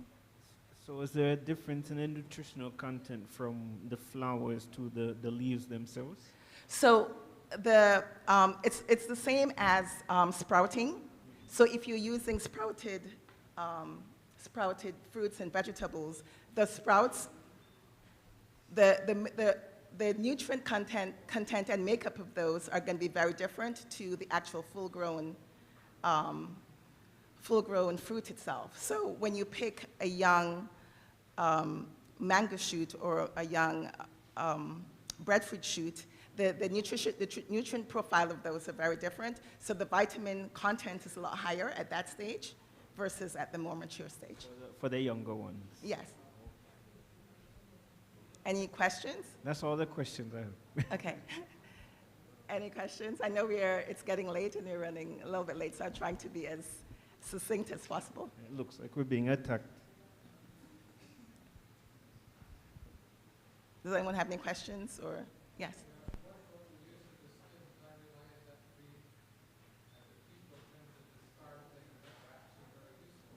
Right. What was that? Yeah, I was saying the use of the skins. What I realize is that traditionally, for whatever reason, our people tend to throw away more than what they use. Right. But if they were using the skin with the vegetables, the skin with the ground food, the skin with the fruits, they would have more fiber and a better balance, I believe. Yeah, in once terms of blood sugar management, for example. Yeah, once the skin is boiled for the breadfruit, it can be eaten, but it's not as delicious. And so because we have so much in abundance, then it's not critical that we use it. However, for the mango skin, you could use it in terms of your beauty regimen, and you actually eat the skin as well. So what you do is when you peel the mango, you rub the skin on your face because of the high level of vitamin C content and vitamin A content in there as well. And that's like an immediate beauty mask. So what it does, it tightens your pores. It gives you a nice glow, and it's a lot cheaper. You know where it's coming from than buying a beauty product out the store.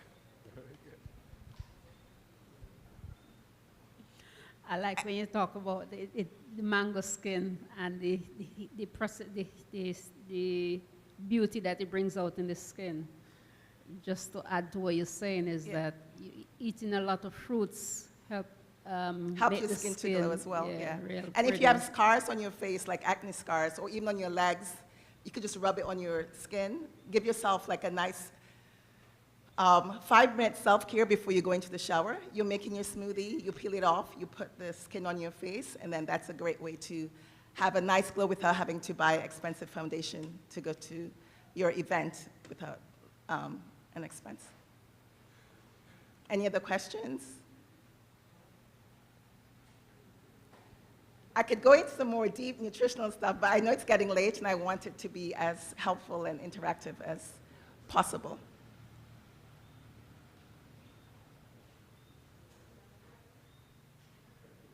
Yeah, I'm good. Yeah, yeah.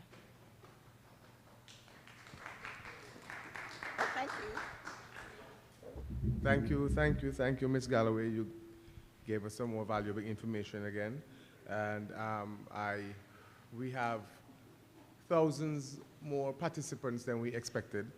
So we're going to see if we could get into the next presentation, which is an award-winning chef and owner of Mutiny Island Vodka, Mr. Todd Manley. He'll be giving us a talk on using breadfruit to make vodka.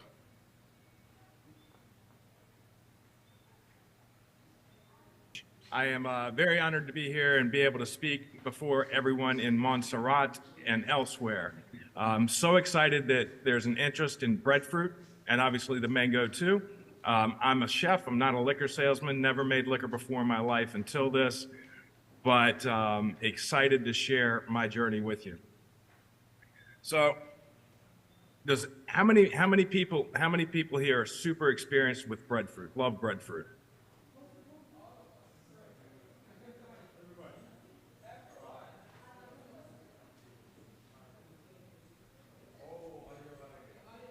Everybody. Can you hear us?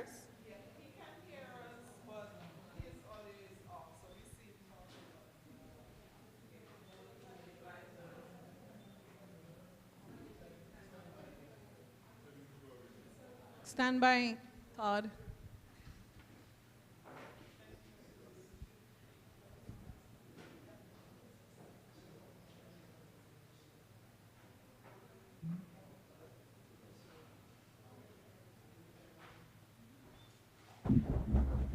Todd, say something. Let's see if we have you back with us. Nothing?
Well, while we're waiting to get our technical issues resolved, we will speak a little bit about agro-processing, because I see a lot of people were interested in it. So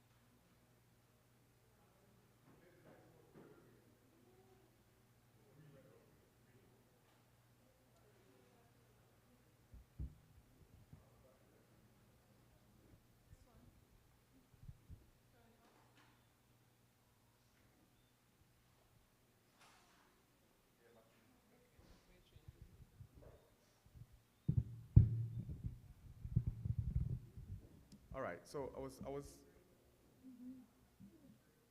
was speaking about hoping to have a little discussion about agro-processing and where the ministry sees agro-processing for Montserrat. We recognize the importance of it, and we have made headway in getting Montserrat back into further processing of fruits and vegetables. So far, we have done a market survey, which are consultants via consultancy from a company in Barbados. We also did our technical consultancy with a company from Jamaica, which indicated the type of building we need, the equipment for what we want to process. And we are at the stage now where we are looking for a suitable area to build the facility. The previous area or building that we had landmarked for it, after we did the consultancy, it proved not to be suitable. Because when you look at agro-processing and you look at you're processing fruits and vegetables for persons to consume, you have to pay close attention to the environment around you. So you know, if it's close to the power station, if it's close to maybe a mechanic garage where they'll be doing spraying of paints and stuff like that, obviously it won't be feasible. So we at the stage right now where we'll be looking to acquire some land and then build the facility, and then we can start agro-processing again on Montserrat. How are we looking, Philip? Okay. He's still there?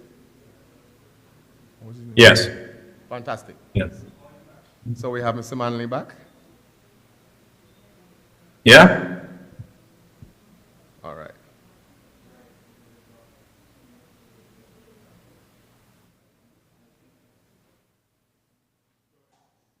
Go ahead. You ready for him? Yeah, Mr. Manley, you can proceed. Sorry about that little technical difficulty we had. Yes, sir. It is the day of technical difficulties in my world. It started first thing this morning. So again, I'm so happy to be here. I appreciate Dr. Crooks reaching out to me. An agricultural product, the Virgin Islands has zero exports. It now has two.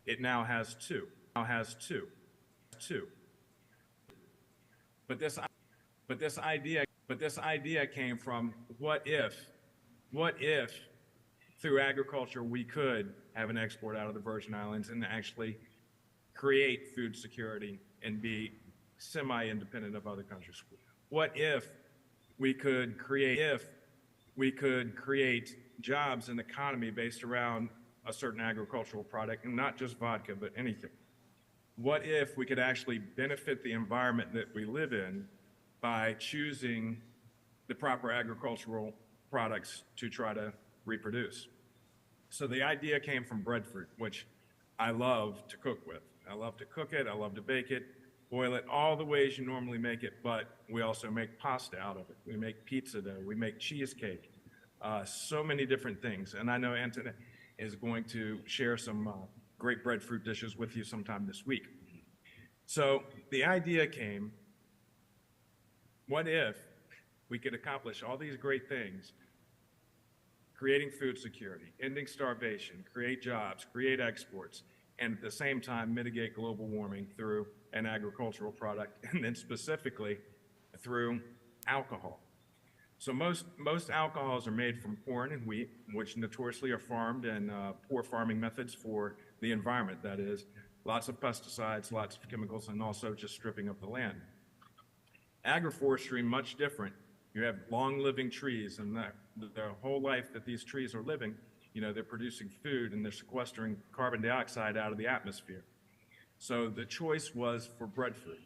So I started in one of my kitchens during Hurricane Irma and Maria. We got hit by both hurricanes within 12 days of each other. Wiped out all the power, obviously, and the only place that had power was my restaurants in the town of Christiansted. So I said, let me see if we can pull this off. So I got a 5-gallon Home Depot bucket. I taught myself how to ferment. When I say a Home Depot bucket, I mean because I know you don't have Home Depot there, a plastic 5-gallon bucket to ferment breadfruit in, and then I rigged up a pressure cooker to try to distill it.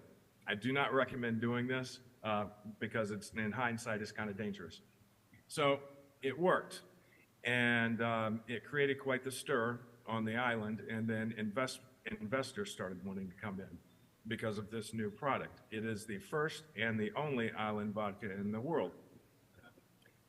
When you get to taste it, you'll find that it's super smooth, super, if you open the bottle, you might have a green mango smell to it or the scent of the islands, but you will not smell alcohol, which makes it quite dangerous.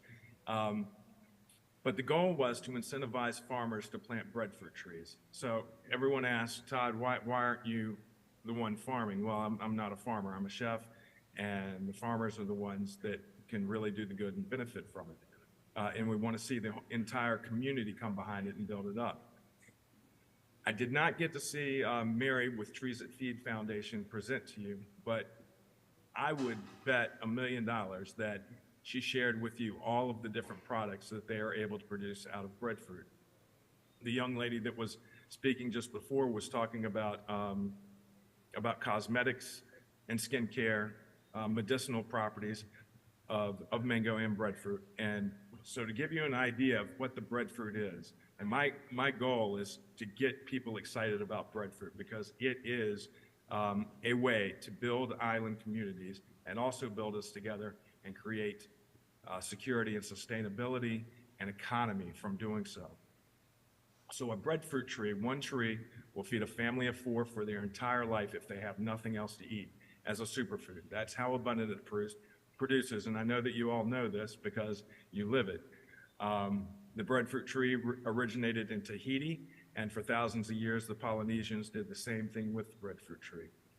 So by incentivizing farmers to plant breadfruit by making products out of that, you're creating food security for the communities. Trees That Feed, Mary, if you see their work in Haiti and Jamaica and Africa, you would see all these amazing people come together, and they are really doing a number with breadfruit.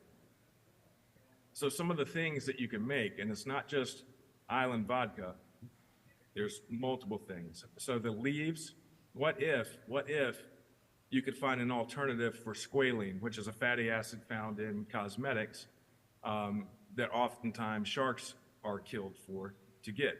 What if indeed there was a plant that produced squalene, that you could get the squalene from that and use that for cosmetics? In fact, the leaves of the breadfruit tree, when they fall from the tree, hit the ground and start to decay, start to produce squalene, the same squalenes. In Canada, they don't even have breadfruit trees, but they are using breadfruit to make anti-aging cosmetics. In France, they're using breadfruit, the same thing, the same fatty acids, to make anti-cancer drugs and treatments. There is a company called Jungle Foods, and they are making a dried pasta out of it. I don't know if you're experienced with Hawaiian's King rolls, but I bet you have had them every now and then. Those little rolls that are sweet. I had a meeting with them about 1.5 years ago because they are starting to make breadfruit hummus as a commercial export from Hawaii.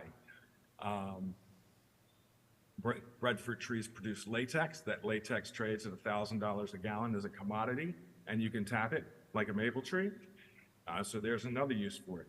So what the breadfruit tree gives is opportunity for everyone with a creative imagination. Not in a million years would I think a breadfruit tree would inspire me to make vodka, but it did. And it wasn't rum. It wasn't rum because all the islands make plenty of rums, plenty of great rums, but there is not an island vodka until now.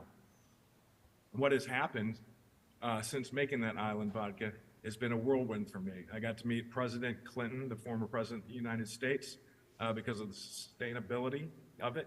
I've got to meet Mary McLaughlin and the Trees That Feed Foundation, and indeed a breadfruit community around the world. And I believe that's how Dr. Crooks found me as well. This community really supports everyone and each other, and they want to see their islands succeed and want to build them up. So you can look them up online, the Trees That Feed Foundation, the Breadfruit People, the Tropical Botanical Institute of Hawaii. These are resources to where you can connect and meet with people, see all the other things that people are doing. So we opened a facility to produce island vodka and also to process breadfruit in 2019, right before the pandemic. The pandemic happened, but during the pandemic, because of using breadfruit and sustainability and its ability to help mitigate global warming and all the good things it does to the earth, Mutiny Island Vodka got to partner up with a restaurant chain called Applebee's. It's the third largest restaurant group in the world. We're featured in American Airlines lounges. We've done drink and cocktail ideation with Red Bull North America, you know, the energy drink Red Bull. So now guess what? The Virgin Islands has an export, and it's completely processed, bottled, and labeled and shipped all by hands of Virgin Islanders, and is now an export of the Virgin Islands. And what that has done also for tourism, and this is completely unrelated, but it goes back to agriculture. So the Department of Tourism sees their export from the Virgin Islands and all these big places. Guess what? Now people are hearing about the Virgin Islands.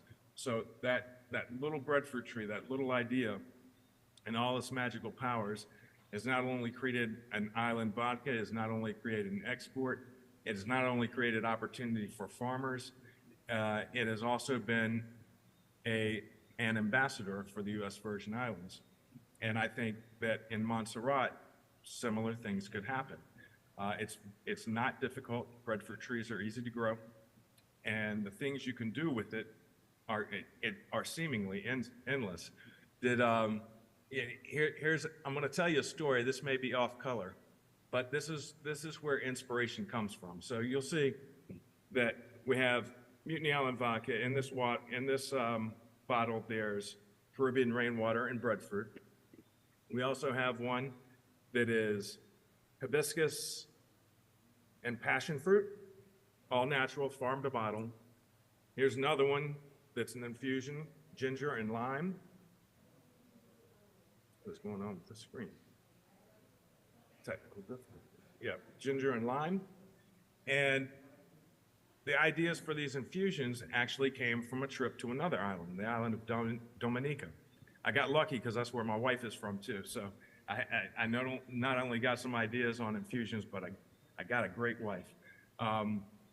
So I go to this place, and every time I go to a new place, I try to find some local food, something that is interesting that everyone says. And in Dominica, everyone said, Todd, you need to go see punky. and you need to get this sandwich, a fish sandwich from Punky. I said, okay. I go and Punky's place is in the bamboo forest, and I finally find it, and I get all excited, you know, and I meet Punky, but Punky is a big man. Punky is a 6'5" man. He is diesel ripped. He doesn't wear a shirt. He does have a machete on his back. And I go to Punky and I said, hey, Punky, everyone says come get the flying fish sandwich from you. And Punky says, man, you're not having a flying fish. You're having a lobster, best lobster you ever had in your life. I said, I'm looking up at him. I said, Punky, everyone said get the flying fish. He's like, man, you're having a lobster. I said, cool, man, I'm having a lobster. So I sit down and Punky set me up a little table next to a stream coming down a mountain, and indeed made me the best lobster I've ever had in my life. So I said, Punky, can I please cook with you? I need to learn how to make this. And Punky said yes. So not only did he feed me the best lobster I've had in my life, he taught me how to make it. But Punky taught me something else, and this is where inspiration comes from. It comes from your community, comes from the outside world, and this story definitely influenced the Breadfruit journey.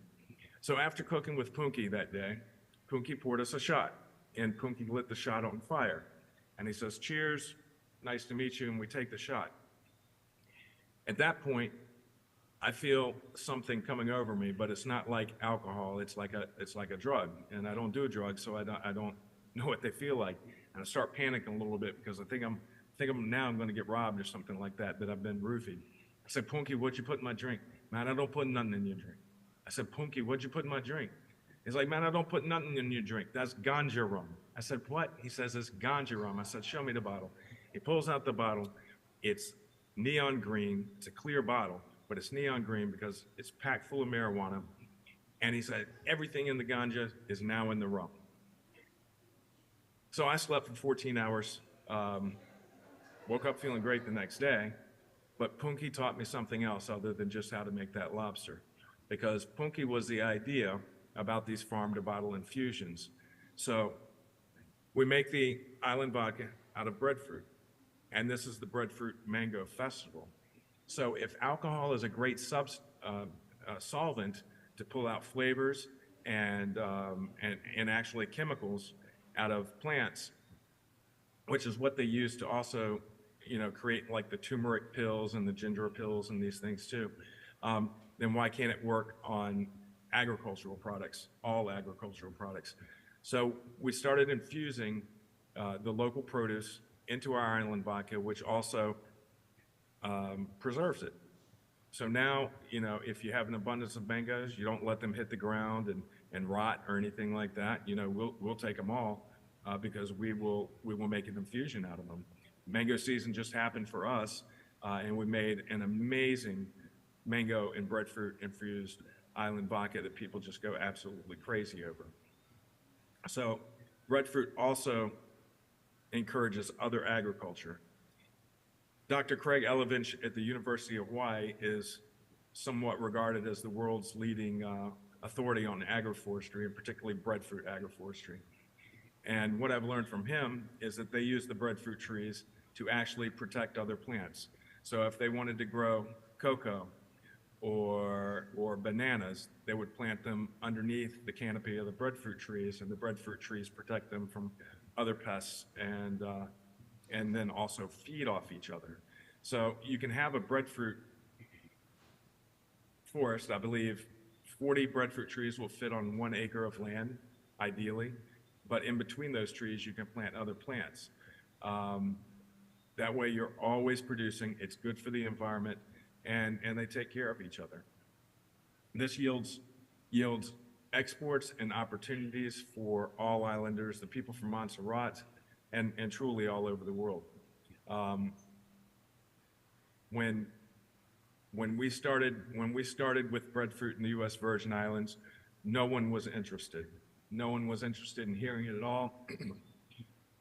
And the Minister of Agriculture at the time here took hold of it. We got an award in 2018 for culinary innovation out of the University of Hawaii, and that was with Dwayne "The Rock" Johnson, was also a co-nominee for his work. Then in 2022, we got that award again. And now in the Virgin Islands, people are wanting to cook with breadfruit. They're putting it on menus. They're wanting to cultivate it. They're wanting to sell it. And now there's a person in the U.S. Virgin Islands who is dehydrating the breadfruit and turning it into flour, which then can be turned into pastas. And once it's dried and milled like that, you now have another export. So we're happy to see that going there. And I'm hoping that in Montserrat, this first Breadfruit Mango Festival will get people inspired to want to do the same with breadfruit. Does anyone have any questions for me? And I believe you can probably ask me any question you want about breadfruit, and I'll be able to tell you. Like, did you know that the sport of surfing, and pretty much all water sports, not ships, but water sports, came from the breadfruit tree? The first known surfboard was carved out of a breadfruit tree because of its properties. So there's another first. Does anyone have any questions for me if I'm able to hear? Yeah. Thank you. That's very inspiring. I want to know if you're able to control the alcohol content, because I'm sensing that that is an issue for a lot of people. I mean, on the one hand, yes, there's a certain part of the market that would be, you know, they couldn't care less. And then there's another side where you see that there's a nuance. People want to be able to have fun products, but they're also more health conscious as well. So for example, I saw in Barbados that there's a national beer, and then they made a lighter version, and then they have shandy and twist, and it goes all the way down to less than 1%. So you have this range of items. I just wondered if you're able to control the content with these natural sources. That's a great question. So, absolutely. When we make the island spirit, when we make the base spirit, that is actually distilled at 196 proof, which is which is pretty much 100% alcohol. So the way we control the level of alcohol in a product, island vodka, vodka by definition has to be 40% alcohol. So what we do to that is we make the base spirit and distill it in a way that gives us the flavor profiles we want. But then we just add the Caribbean rainwater to it, and then we use weight to determine how much water is in it versus how much alcohol is in it. So much the same way, there is a beer company in the U.S. Virgin Islands. So we make the spirit for their beer for a spiked seltzer, but then we control the alcohol content. It's a canned product. So while this product is 40%, their product is 4% because that's what the consumers wanted. So yes, you can very easily regulate it, actually with very little equipment. You need some specialized equipment, but it's not that difficult to acquire.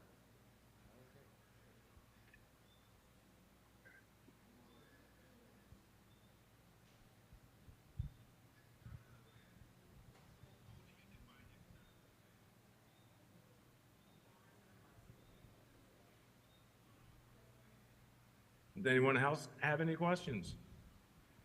Todd, it's Kevin here. Hey, Kevin.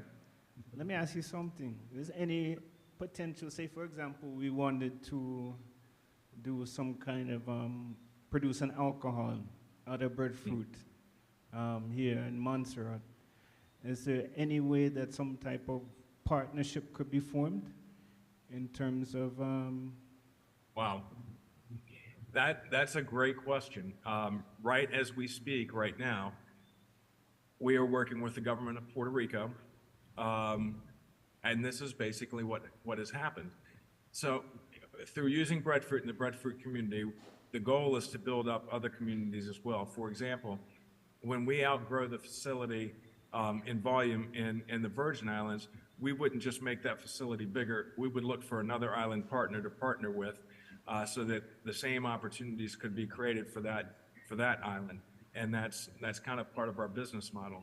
So right now, and then literally as we speak, and I had technical difficulties this morning, we started the first fermentation process of 100% Puerto Rican breadfruit, product, and in about 6 days, the island of Puerto Rico will have its own Mutiny Island vodka, Puerto Rican reserve product that will be 100% Puerto Rican grown, made, bottled, and then what that also does is alleviate any import taxes as well. And now they have an export, so that is very doable. And I would say in Montserrat, from what other friends of mine have told me with their other business models, is that Europe is an ideal export location for the product. So Kevin, yes, it could very easily be done. Okay, all right. That sounds good. So there's some potential there with working together. Yeah, I will tell you a secret. I will tell you a secret, and this is a secret, but it's eventually going to get out. So the first thing with breadfruit agriculture, everyone knows how quickly it ripens, right? So the first thing that needs to be done is to figure out how to preserve it. Electricity and freezing is very costly. However, if you saw Mary with Trees That Feed Foundation, they actually give away for free plans on how to build a solar dehydrator. You can get it right off their website, or you can ask Mary directly now that you have contact with her. But what you'll find is you can take those solar dehydrators, they have no energy, it uses the sun, dehydrate that breadfruit, and then be able to grind it into that nutritious flour. And now you have a preserved product that so far, without chemicals or treatment, has been shown to last up to 7 years so far. And then once you have that, that means you have an unlimited supply to be able to make whatever products you want, whether it be a pasta, whether it be an alcohol, but certainly that is one of the keys to breadfruit agriculture and exports, is that preservation, which is very simple to do. Just have to have someone to execute it that wants to make it happen. Sounds great. All right, thanks, Todd. Of course. Thank you, Todd. Great presentation. So that was going to be my question. So how is the vodka actually processed? You have to dehydrate it and turn it into the flour first, or you're taking it straight from the plant off the tree? Okay, so here you're getting a secret. Here you were getting a secret. So the first time I made the spirit was with directly the breadfruit off the tree. However, I have a friend named Sam Choi. He's a chef also. When he found out I made it, he was like, "Oh my God, this is going to shake up the world." And he's like, "Well, what are you going to do when breadfruit season's not existent?" And I was like, "You're right. What am I going to do? If it's not in season, not going to be able to make it." And what Sam said to me was, and again, talking to people, community, this is how you get ideas and inspiration. He says, "Todd, can you use breadfruit flour?" And little did I know, Sam had been working on breadfruit flour for 25 years to help end starvation throughout the world. And when he said that, he knew as a chef I would know the answer. And I said, "Yeah, I could use the flour." And then he put me in touch with someone that makes flour. And that's how we were able to get a consistent product every single time. We're not having to worry about the dry season or if the harvest is good or bad. That once it's dehydrated, the product becomes consistent and preserved. And so yes, that is how we use that is how we make our vodka. We use the flour. Shh, don't tell anyone.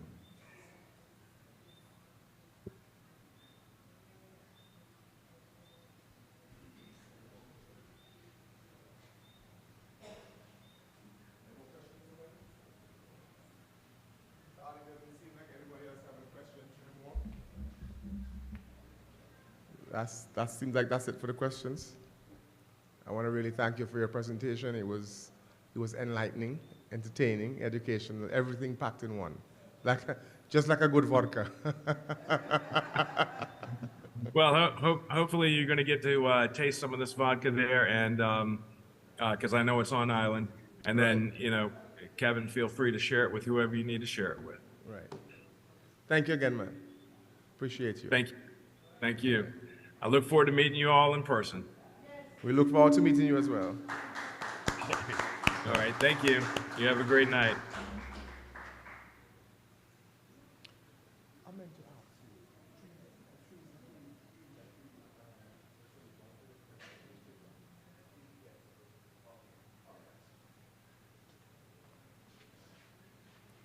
Well, we have reached the end of our Breadfruit and Mango Festival seminar.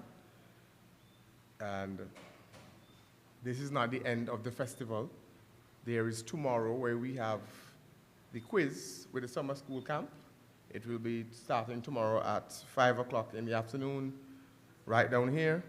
And of course, on Friday, we will have the competition, the cooking competition, which will be all along the boardwalk and in here and everything. So this is just the closing of the beginning. We still have 2 more days, and we're encouraging everybody to come out and participate, especially tomorrow in the quiz. Come and support the younger ones. And Friday, come and taste some of what the chefs have concocted or cooked or prepared. And just participate in our festival. So I thank you all for coming out, and I know we had a few hiccups, and once again we apologize, and we thank you all for your patience, and y'all do have a good night, and everybody get home safe. And the ones that are already home, y'all enjoy the rest of your night.